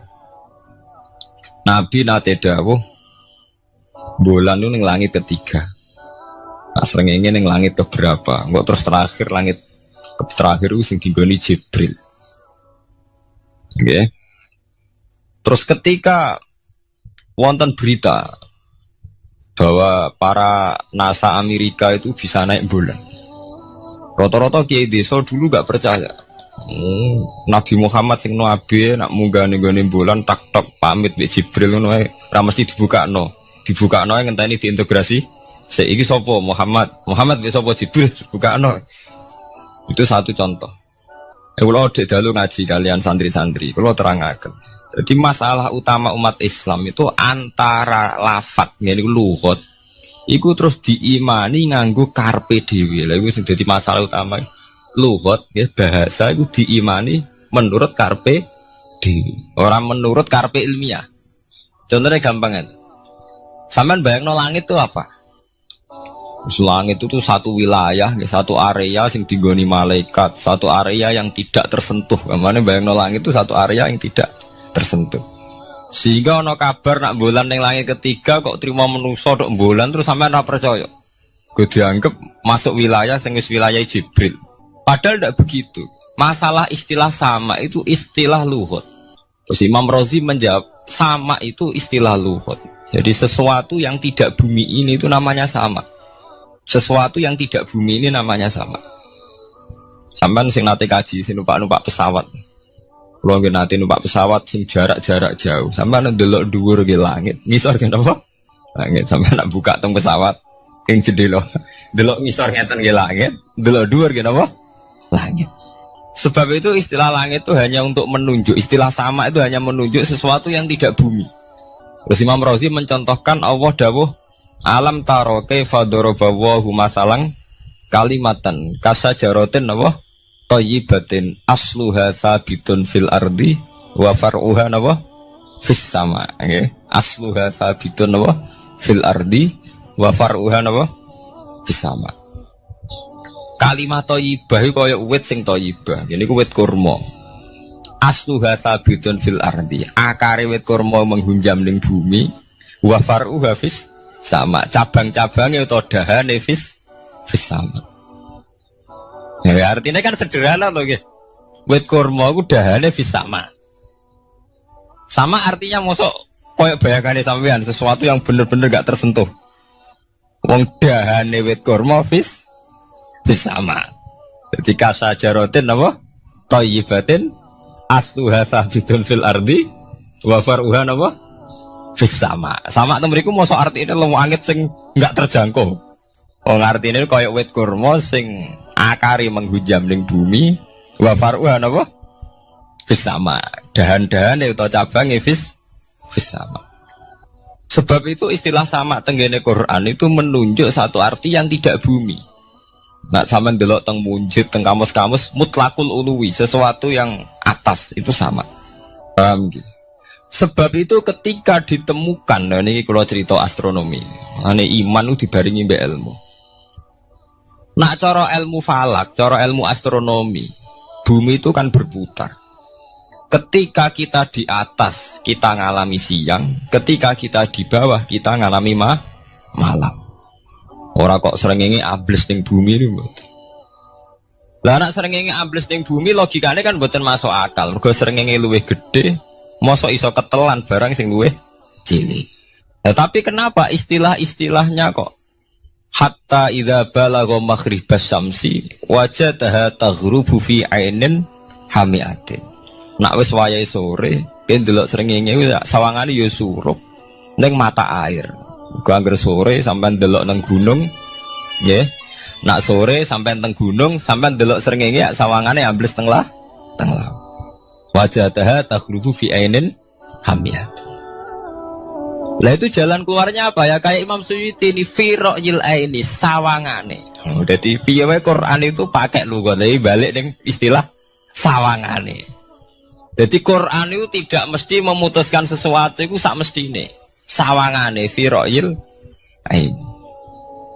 Ya podo. Kaya air tawar ambek air asin. Sawangane ketemu nyatane keudek-udek. Wong sangka sungai mengalir ke laut. Tapi sawangane Allah tetap bikin karakter masing-masing. Dan keduanya tetap sesuai dengan karakter masing-masing. Jadi ahli fisika nu paham betul. Benda mbok adu kaya apa tetap mereka bawa ciri masing-masing.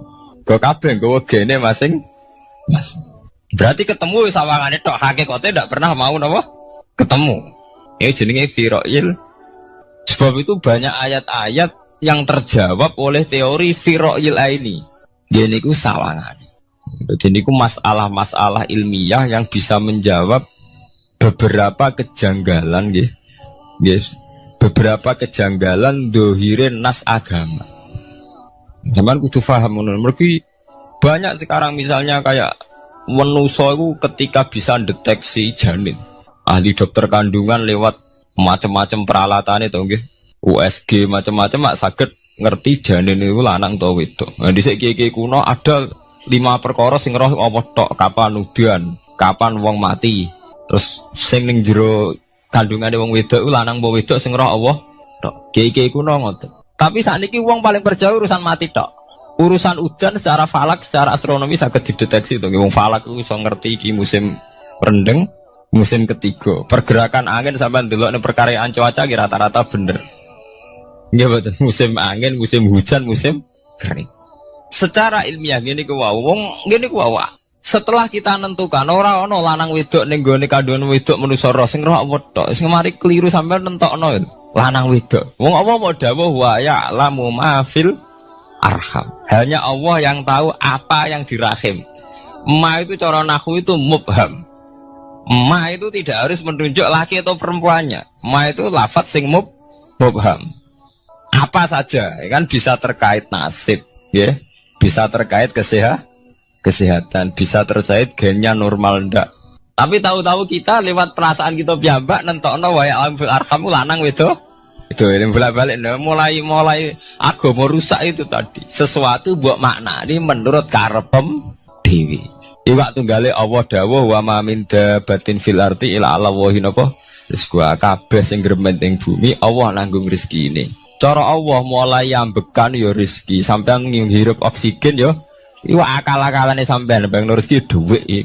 Sehingga ketika kira di dhuwit terus janggal jare wa ma min dabatin fil ardi ila Allahi rezeki aku ora di dhuwit ora di beras.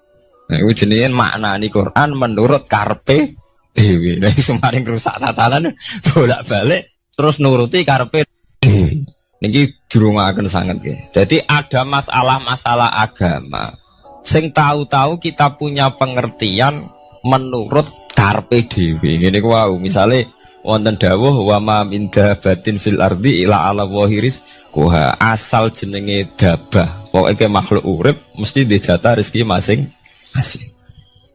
Rezeki ku cara Allah nggih mulai ambekan udara, kesehatan, sampean gak diantem tsunami, gak diantem gempa niku rezeki. Tapi manusa di bayangan dhewe rezeki ya dhuwit. Duwe beras kathah.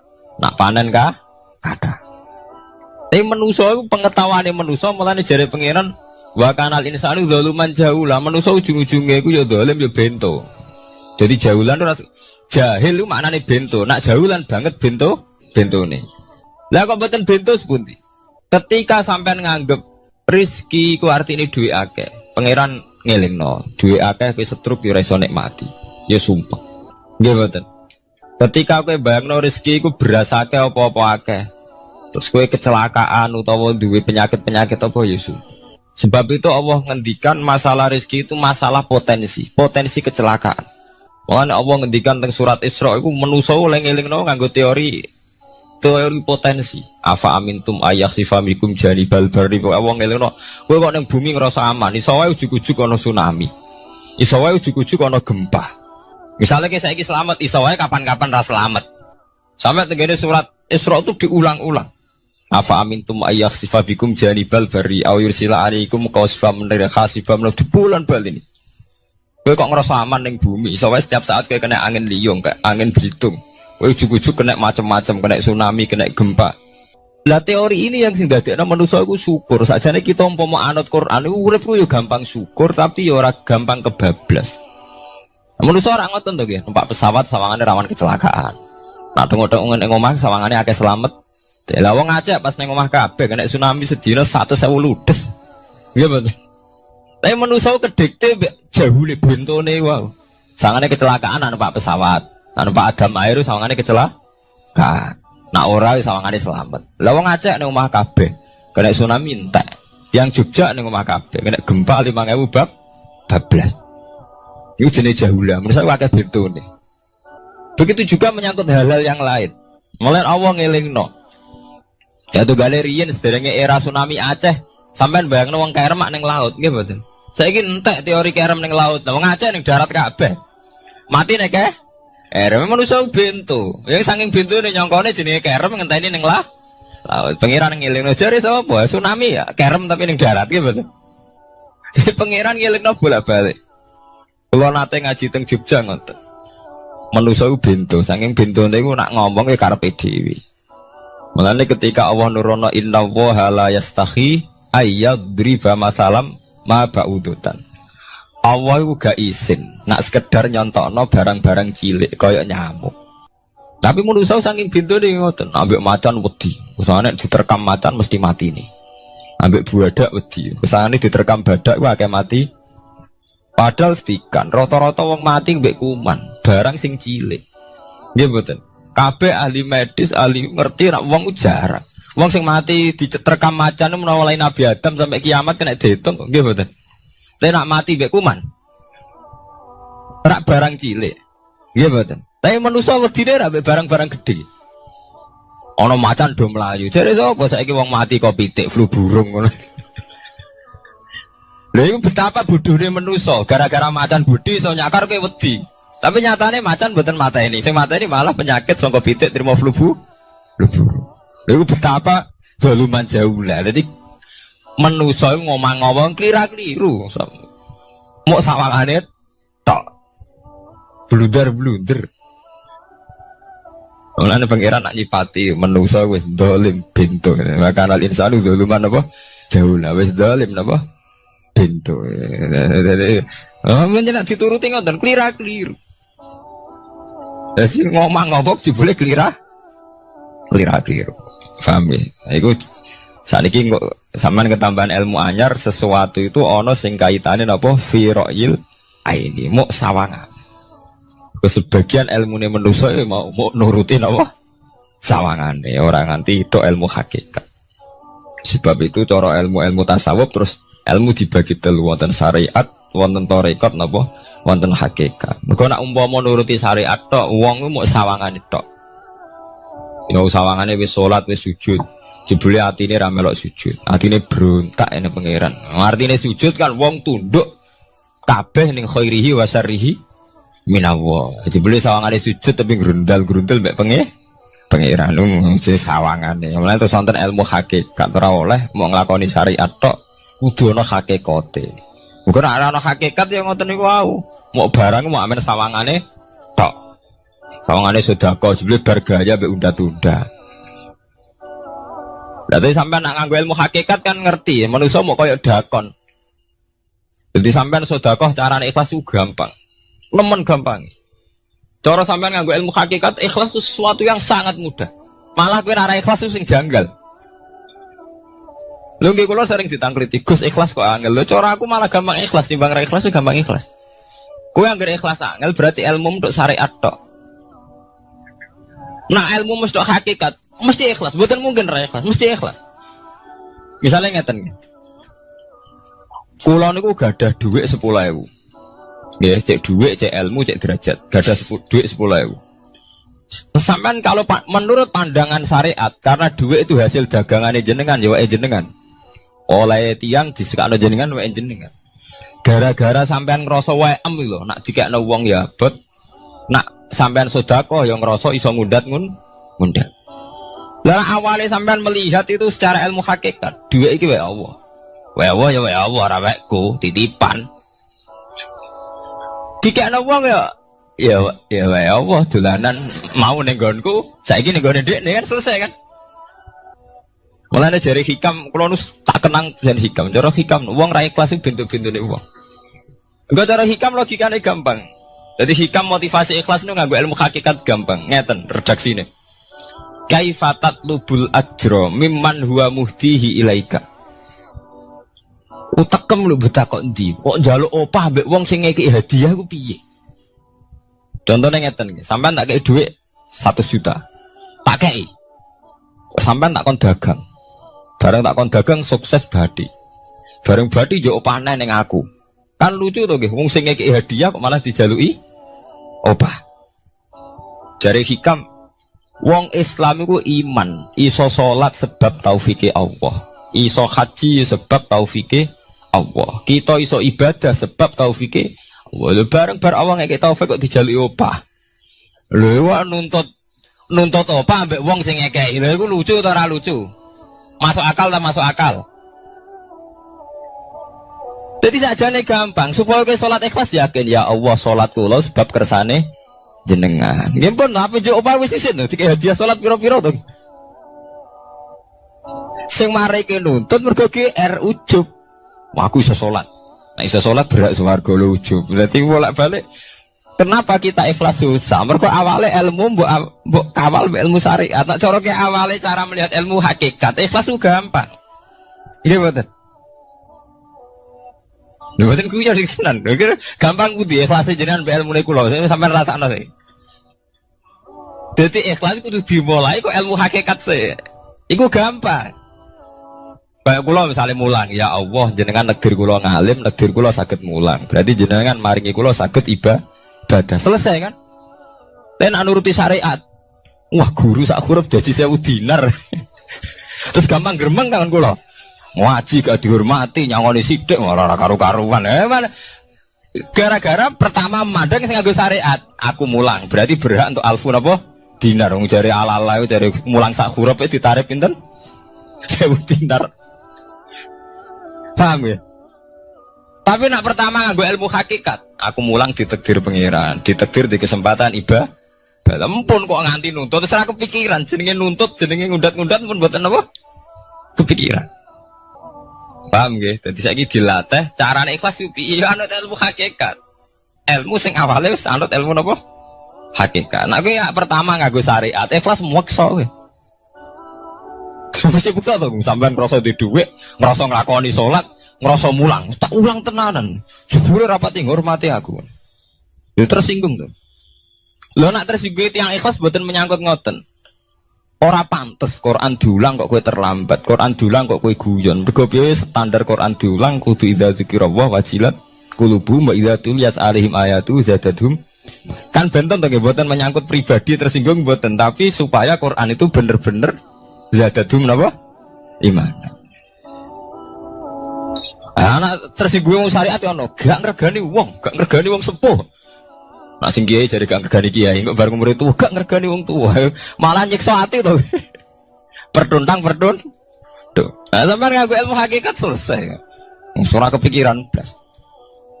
Mulane cara sing aran hikam, sing aran ikhlas iku gampang. Sing mari angel kowe iku nganggo ilmu syariat. Sehingga kowe ngerasa ujub. Iku mau, dhuwit iki wekku. Ngalim ilmuku. Ngono masjid iki tanpa aku ora dadi masjid, sehingga gak dadi imam gremeng tenan. Lah awale nganggo ilmu hakikat, ya Allah jenengan Rahman tenan. Negdir kula saged ngamal dadi pengurus takmir, negdir kula saged dadi panitia tak. Nggak misalnya sing dadi imam wong liya, kula alhamdulillah Gusti sakniki masjid rame, cik imame kula cik mboten penting, butuh kula nu ramene masjid. Kula pengurus takmir maksudnya ngrameni napa? Masjid. Ya, takmir zaman akhir ngerameni masalah. Jadi masjid tetap gak rame, masalahnya apa? Rame. Kan maksudnya takmir masjid itu ngerameni masjid tuh, bukan ngerameni masalah apa? Masjid. Paham ya? Berarti fi ra'yil aini ing dalam pandangannya mripat. Bainahuma barzakun. Bainahuma iku tetep ing dalam antarane bahro ini. Bainahuma iku tetep ing dalam antarane bahro ini barzakhun utawi pembatas.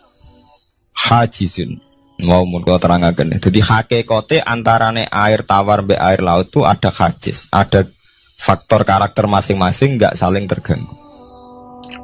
Fabi ayyi ala rabbikuma mongko kelawan dine pira-pira rahmate pangeran loro ira tukadibani gorono sira loro. Yakhruju minhumal lu'lu'u wal marjan. Yukhraju bil bina lil maf'ul. Jadi sebagian qira'ah niku diwaos yukhraju minhuma. Bil bina lil maf'ul wal fa'il lan fa'il berarti diwaca yakhruju minhumal lu'lu'u wal marjan. Kadang diwaca yukhraju. Ai min masmu'ihima tegese saking kumpulane bahro ini. Aso diki kang beneri fi ahadima kalan sesujine bahro ini wa te wahid wa al milku iku segara asin. Apa sing metu al-lu'lu'u wal marjan? Al-lu'lu'u apa mutiara? Wal marjan lan perhiasan. Khirzun ahmar au sigharul lu'lu'. Wis wae gampangnya nama-nama mutiara. Fabi ayyi ala rabbikuma tukadziban. Nah ini cobalah jadi etika kita, muhasabah kita. Jadi muhasabah itu cara berpikir kita set, kita pikir ulang. Ternyata semangatnya seorang nabi itu wastaghfir lidzambika walil mu'minun. Semangatnya itu memintakan ampun. Orang ahli tafsir tahu semua kalau nabi itu tidak mungkin dosa. Jadi itu khitabun nabi wa urida bihi ummatu, itu khitab nabi, tapi yang dimaksud itu umatnya, karena nabi tidak akan mengalami dzambun, tidak akan mengalami dosa. Sekarang enggak, kadang-kadang kita ini kalau orang lain salah itu semangat. Kalau di perusahaan ada teman salah, apalagi miran salah itu seneng. Barokahnya salah bisa ganti kan gitu. Mungkin di dunia tokoh juga gitu, barokahnya ada tokoh salah, kita yang jadi populer sendiri. Tidak boleh seperti itu. Kita harus salimus sodri di jami'il muslimin. Jadi ini harus dilatih. Saya tadi matur sama Habib Ahmad, latihan kita jadi hidup. Nabi itu kalau resep jadi wali itu kata Nabi gampang. Kata Nabi, kalau kamu ingin disenangin Allah, ya sudah. Kalau kamu asbahta wa amseta gini-gini, perasaan kamu, kata Nabi, jangan punya perasaan ghil sama orang muslimin. Itu sudah wadzalika min sunnati. Makanya Nabi ngendikan la yablughni ahadun an ahadin syai'an. Ada yang baca la yuballighni ahadun an ahadin syai'an. Seseorang jangan melaporkan ke saya tentang salahnya yang lain. Fa inni akhruju ilaikum wa ana salimus sodri. Karena saya ingin ketemu sampean semua dalam keadaan salimus sodri, tidak punya perasaan apa-apa.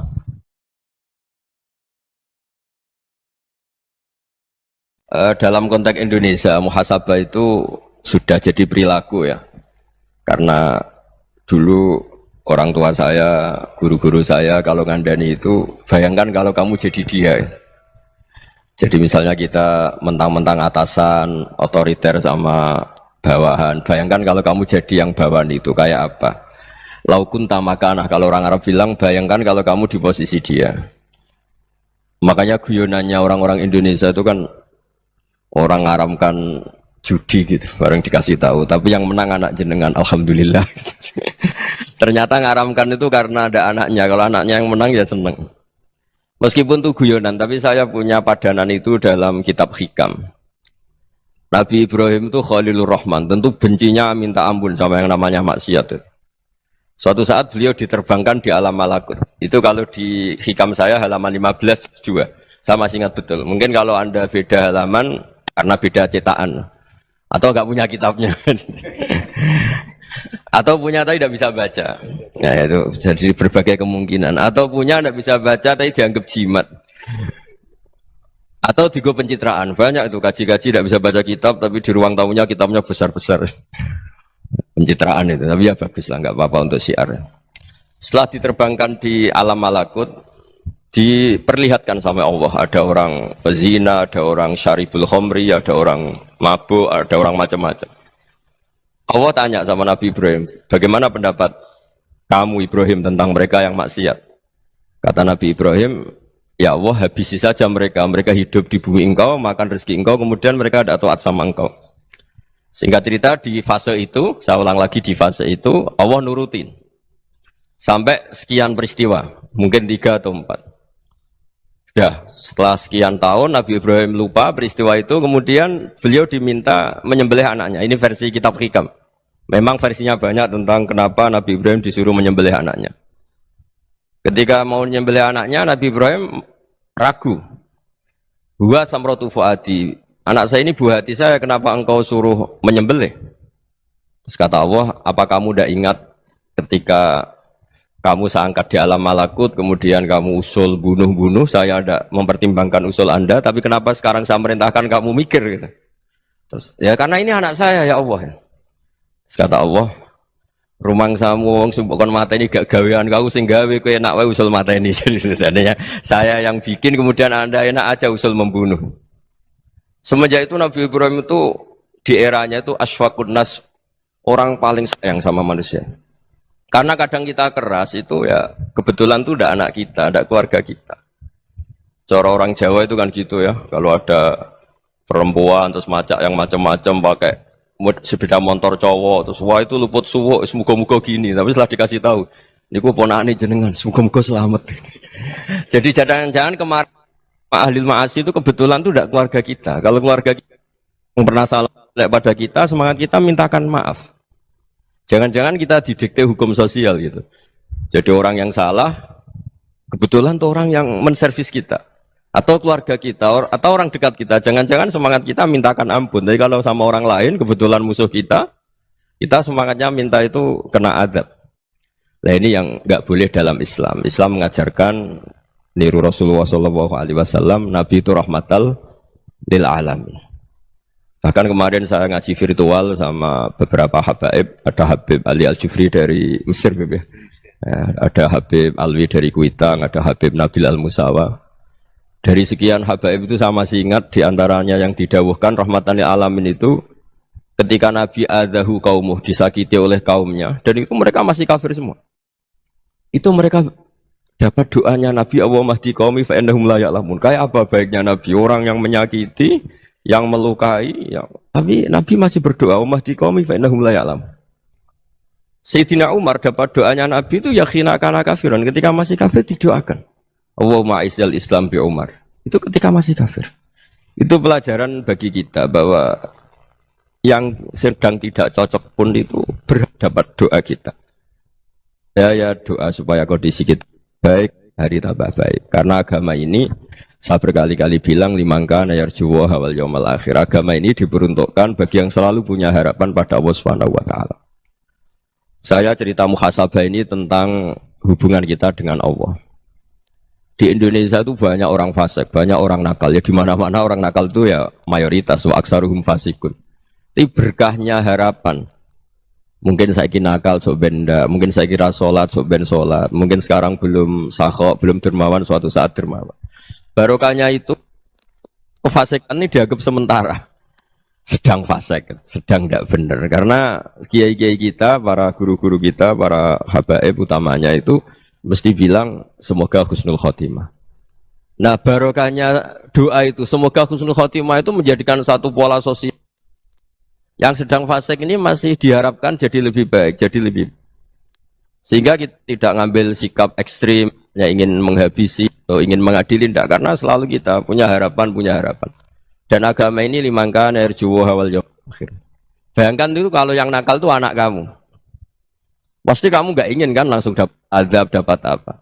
Padahal kita semua jadi tokoh ini abul kulli, bapak dari semuanya. Sehingga ketika Rasulullah SAW jalan-jalan kemudian melihat perempuan sedang menyalakan api. Kalau apinya mati ditiup, anaknya dijauhkan. Nanti kalau sudah jauh dari api, anaknya digendong lagi. Terus kata Rasulullah, matur ke semua sahabat, Aro'aitum anna hadih tarihatan waladaha alan nar. Apa kamu berpendapat bahwa perempuan ini akan melemparkan anaknya ke neraka? Tidak ya Rasulullah. Tidak akan seorang ibu melemparkan anaknya ke api. Terus kata Rasulullah, Allahu arhamu min hadih biwaladiha. Allah lebih rahman, lebih rahim dibanding orang tua ini kepada anaknya. Ini yang harus kita kenalkan terus, kita kampanyakan terus. Supaya orang hubungannya dengan Allah itu nyaman, asik. Sehingga dengan demikian selalu ada harapan bahwa yang sedang nakal ini suatu saat tobat. Kita tidak boleh menghukumi pasti begini, pasti gini. Itu tidak wilayah kita. Itu juga yang dicontohkan Rasulullah SAW. Secara lahir Nabi itu nggak berkenan sama Wahsy. Karena Wahsy itu salahnya salah fatal. Karena membunuh ahabban nasi ila Rasulillah. Yaitu membunuh Sayyid Hamzah. Jadi ketika Wahsy tobat, Nabi itu nerima tobatnya. Dan ketika beliau dengan basariyahnya agak siap ketemu Wahsy karena harus ingat Sayyid Hamzah, basariyahnya diturutin. Oke, kamu iman, saya turutin, tapi jangan sering ketemu saya. Karena kalau ketemu kamu, saya masih ingat sama paman saya, Sayyid Hamzah. Kita bisa ngelola seperti itu. Kita tidak cocok sama orang, bagaimanapun mereka umat Rasulullah SAW, kita tetap mencintai mereka. Misalnya kalau beda agama, mereka sama-sama orang Indonesia, kita mencintai mereka atas nama warga Indonesia. Tapi kalau misalnya potongannya ora cocok, beda kultur, bawaannya itu mangkel no cara Jawa, ya bisa diilmoni, jangan ketemu. Wong sudah tidak cocok, ingin ketemu nyari solusi. Roh ini tok seneng itu kan ya repot itu. Ya sudah kalau nggak pati cocok ya jangan sering ketemu. Dan itu kita bisa memanage seperti itu tuh bisa. Saya berkali-kali cerita tentang Imam Syafi'i. Kalau dikasih tahu ya Imam Aba Abdillah, panggilannya Imam Syafi'i, tetangga Anda ini ternyata banyak yang nggak senang Anda. Jawabnya beliau senang. Ya bagus kalau nggak senang saya, ndak utang saya katanya. Jadi gara-gara sampean seneng aku ngatur aku ini kan. Dan mungkin sampean ra seneng kan ya enak. Jadi hidup itu dianggap happy. Kalau seneng ya teman silaturahim, kalau nggak seneng ya nggak bakal utang gitu. Baru kayak seneng itu nggak ganggu. Gitu. Jadi dulu itu orang bisa ngelola seneng ndak seneng itu bisa. Karena ada kearifan hubungan dengan Allah Subhanahu wa Ta'ala. Hidupnya selesai karena masyghul bi dzikrillah, mereka sibuk dengan Allah. Makanya kata ulama-ulama tasawuf, kamu jangan melihat manusia perilakunya, tapi kamu juga harus ingat yang gerakkan semua itu Allah Subhanahu wa Ta'ala. Dengan demikian kita farah, kita senang. Makanya Nabi kalau ngutus Anas bin Malik kemudian enggak kesampaian yang diinginkan karena Anas main. Ketika garwa-garwane Nabi agak tersinggung, Nabi andaikan Allah menghendaki yang saya inginkan kesampaian, pasti itu kesampaian. Jadi dianggap kegagalan Anas gak manggil yang dituju Nabi itu ya kersane Allah ya enteng saja. Sayyidina Ali lebih parah lagi yang dialamin. Itu dalam beliau kalau dipanggil itu gak cepet-cepet ke sana. Ketika ditanya, kenapa kamu tak panggil gak cepet ke saya? Amin tu ukubatak. Karena aku tahu engkau orang baik. Orang baik itu pemaaf. Jadi makanya orang-orang soleh dulu itu bodoni itu. Makanya sekarang kalau ada orang bodoni itu mesti beda orang soleh. Kalau orang-orang soleh itu kakean husnudzon akhirnya sering dibodonin. Abdul bin Umar itu masyhur itu. Kalau ada budaknya sering sholat, sergap sholat itu dimerdekakan. Akhirnya enggak sholat pun pura-pura sholat. Akhirnya juga dimerdekakan. Ketika ditanya kenapa engkau merdekakan? Padahal mereka sholatnya menipu engkau kata pembisik-pembisik itu. Man khoda'ana lillah in khoda'na lah. Dia nipu atas nama Allah, berarti saat tertipu juga atas nama Allah. Gak masalah dong, semuanya demi Allah Subhanahu wa Ta'ala. Jadi ketika kita ketemu mensifati Allah Ta'ala itu ghafir. Allah pemaaf. Jangan kamu gak fair untuk diri kamu nyifati Allah ghafir, pada orang lain Allah kamu sifati syadidul iqab. Jadi Allah kamu atur, kayak MC tadi ngatur saya. Jadi Allah itu apa? Kalau pada saya ghafir, kalau pada musuh saya syadidul iqam. Itu tidak fair. Kalau Anda punya harapan kepada Allah karena Allah Rahman Rahim, Allah ghafir, sebenarnya Allah pada musuh kita ya bisa saja Allah ghafir, bisa saja Allah Rahman Rahim. Sehingga kita melihat orang lain yang kita tidak cocok itu ya enteng saja. Itu min ummati Rasulillah sing tanaluhu syafa'atu, tanaluhu sa'atu rahmati, tanaluhu fair. Jangan dengan kita kayak mesti dapat rahmat. Jangan orang lain kayak Allah pasti syadidul iqam, itu tidak boleh. Sehingga ketika ada orang Badui, singkat cerita orang Badui ini kencing di masjid, semua sahabat membentak dia. Yang enggak bentak hanya Nabi tok. Saking mangkalnya orang ini karena semua sahabat bentak kecuali Nabi. Setelah dibenarin Nabi, terus Nabi nyuruh sabbu ali dhanuban min ma'in. Setelah disucikan masjid itu, dia berdoa keras sekali. Allahumma arhamni wa Muhammadan wa la tarham ma'ana ahadan. Ya Allah yang berhak dapat rahmatmu hanya saya dan Nabi Muhammad, yang lainnya jangan. Karena yang lainnya tuh jengkelin, gitu aja saya salah dimarah-marahin. Gitu. Jadi kalau kamu doa terbatas ya kayak orang Bedui ini, kayak orang Arabi. Apa kata Nabi? Laqad tahajjarta wasi'an. Allah yang rahmatnya luas menjadi kamu sempitkan. Karena kamu mau atur Allah hanya rahman pada Indonesian Power, pada NU, pada kita yang orang lain nggak perlu dapat. Itu kan kasihan Islam, karena Islam terus nggak dimiliki semua orang. Allah tidak dimiliki semua orang, Rasulullah tidak dimiliki semua orang karena di NU, di ormas tertentu, di nggak boleh seperti itu, nggak boleh takhasyar tawasian kata Nabi, tidak boleh mempersempit zat yang rahmatnya itu luas. Ini semoga etika ini kita pakai di Indonesia. Yang sedang fase kita harapkan lebih baik, yang sedang nggak dapat hidayah kita doakan dapat apa hidayah. Masyhur kan, makanya tadi saya mohon sama Habib Ali supaya Habib Ahmad supaya tetap mahalul qiyam, tabaruk sama Habib Ali. Di antara doa-doa di Simtud Duror masyhur itu antuqa bilal mudhniba minnah fil ghufran wal musi'ah bil ihsan. Jadi harapannya para habaib, para orang-orang baik dulu ya, semoga yang dosa itu dimaafkan, yang sedang salah dibuka, bikin lebih baik. Nabi itu tugasnya juga gitu. Wastaghfir li dzambika walil mu'minina wal mu'minat. Nabi itu tugasnya juga memintakan ampun yang sedang salah. Nah ini cobalah jadi etika kita, muhasabah kita. Jadi muhasabah itu cara berpikir kita set, kita pikir ulang. Ternyata semangatnya seorang nabi itu wastaghfir li dzambika walil mu'minun. Semangatnya itu memintakan ampun. Orang ahli tafsir tahu semua kalau nabi itu tidak mungkin dosa. Jadi itu khitabun nabi wa urida bihi ummatu, itu khitab nabi, tapi yang dimaksud itu umatnya, karena nabi tidak akan mengalami dzambun, tidak akan mengalami dosa. Sekarang enggak, kadang-kadang kita ini kalau orang lain salah itu semangat. Kalau di perusahaan ada teman salah, apalagi pimpinan salah itu seneng. Barokahnya salah bisa ganti kan gitu.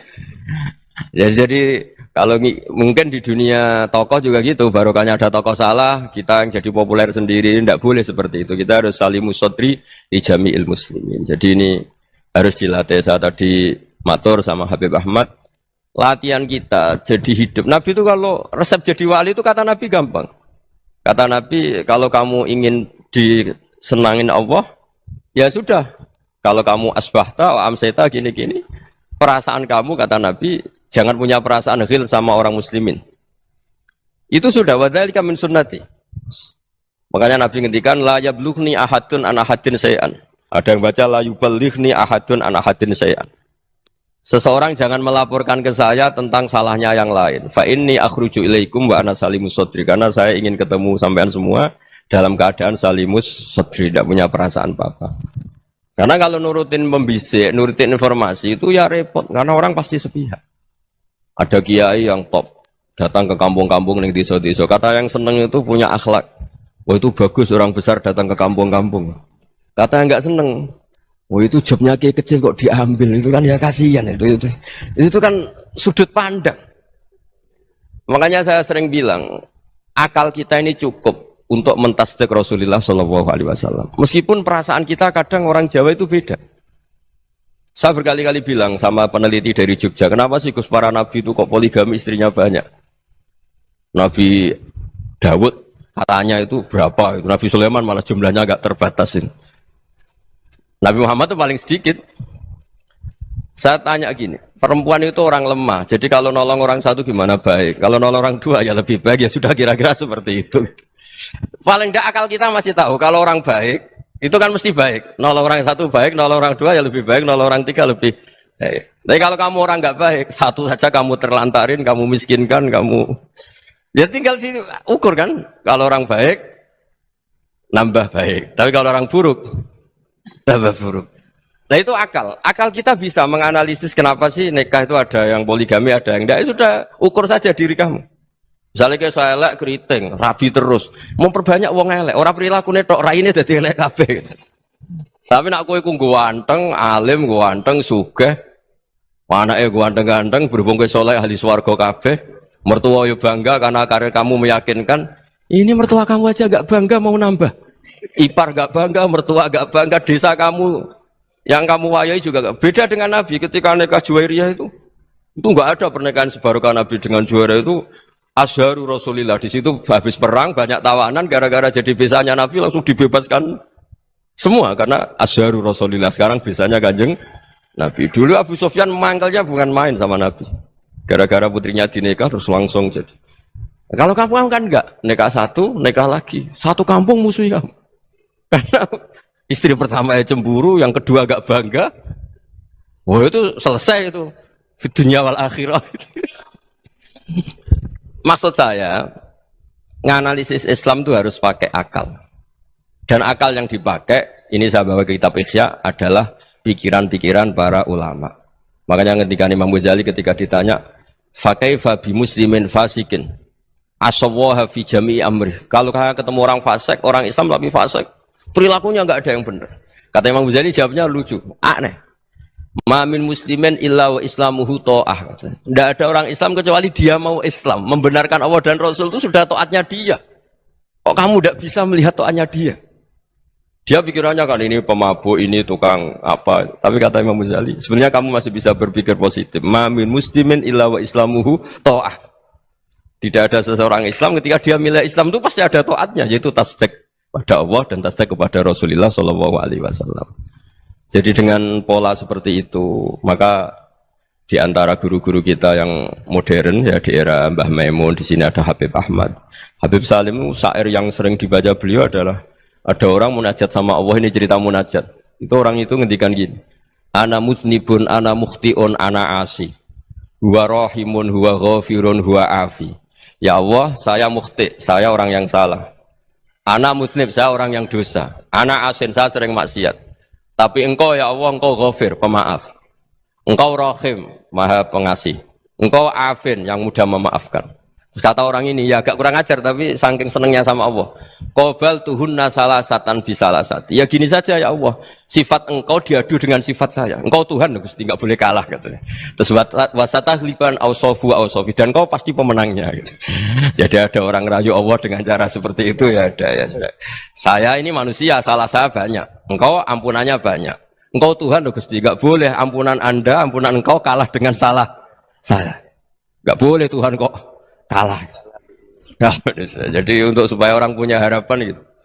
Banyak juga wali-wali yang jadab ketika datang ke makam Rasulullah SAW. Itu kalau dongo ya agak kacau sebetulnya, cara syariat agak kacau. Ya Allah, engkau punya dua pilihan. Jika engkau menjadikan saya soleh, surah habibu, yang senang kekasihmu, yaitu Rasulullah SAW.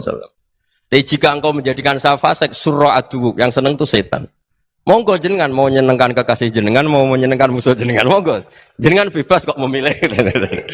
Nah, mestinya Allah ya senang menyenangkan kekasihnya. Jadi ya, intinya Allah dipaksa untuk menjadikan dia orang soleh gitu. Jadi kayak kemarin itu Pak Bu siapa? Ke sini itu yang sama jenengan itu. Kuliah ke sini itu sama Habib Ahmad. Saya pertama enggak mau, lama-lama Habib Ahmad. Ini gimana, Gus?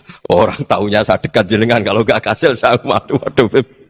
Ini kayak doanya wali yang tadi. Enggak punya pilihan, enggak ada pilihan ini. Jadi saya mohon muhasabah itu dimulai cara berpikir. Makanya di sini sebetulnya tag ini supaya dapat barokahnya Ihya. Ini kitab yang disenangi para habaib, para ulama. Sebetulnya tag di muhasabah itu redaksinya gini ya, yang lengkap loh.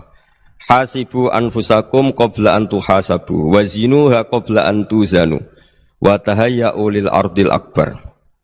Jadi ada kata wazinu, jadi ukur. Perilaku Anda ini diukur, ditakar. Misalnya kita sebagai suami kan ya punya hal-hal yang kita tidak ideal. Corong Jawa mesti pesek. Cara rezeki ya pas-pasan itu. Dan kita juga kalau, makanya nggak boleh tanya istri begini, apa saya cinta pertama Anda? Pasti Anda kecewa. Orang jadi istri hanya korban terakhir gitu. Sudah. Karena orang kalau ngelamar kemana-mana nggak jadi, yang jadi istri itu pasti korban terakhir gitu. Jarang istri pilihan pertama, jarang. Ayo semua yang nikah. Rata-rata itu pilihan Anda pertama Pak, dari sekian ditolak di mana-mana terus. Ya perempuan terakhir. Kamu juga korban terakhir gitu. Itu wali-wali dulu kalau ngandani kita itu sederhana. Antal, ini masyhur diceritakan Habib Zain bin Semit dalam kitab Al-Manhajus Sawi. Anta lam tajid min nafsika kullama turid. Fa kaifa turidu min ghairika kullama turid. Kamu yang ingin ideal saja, kamu tidak menemukan pada diri kamu untuk menjadi ideal. Kamu kan ingin ganteng, ingin punya uang banyak, ingin perilaku Anda sempurna. Anda saja yang punya keinginan tidak bisa mewujudkan keinginan Anda sendiri.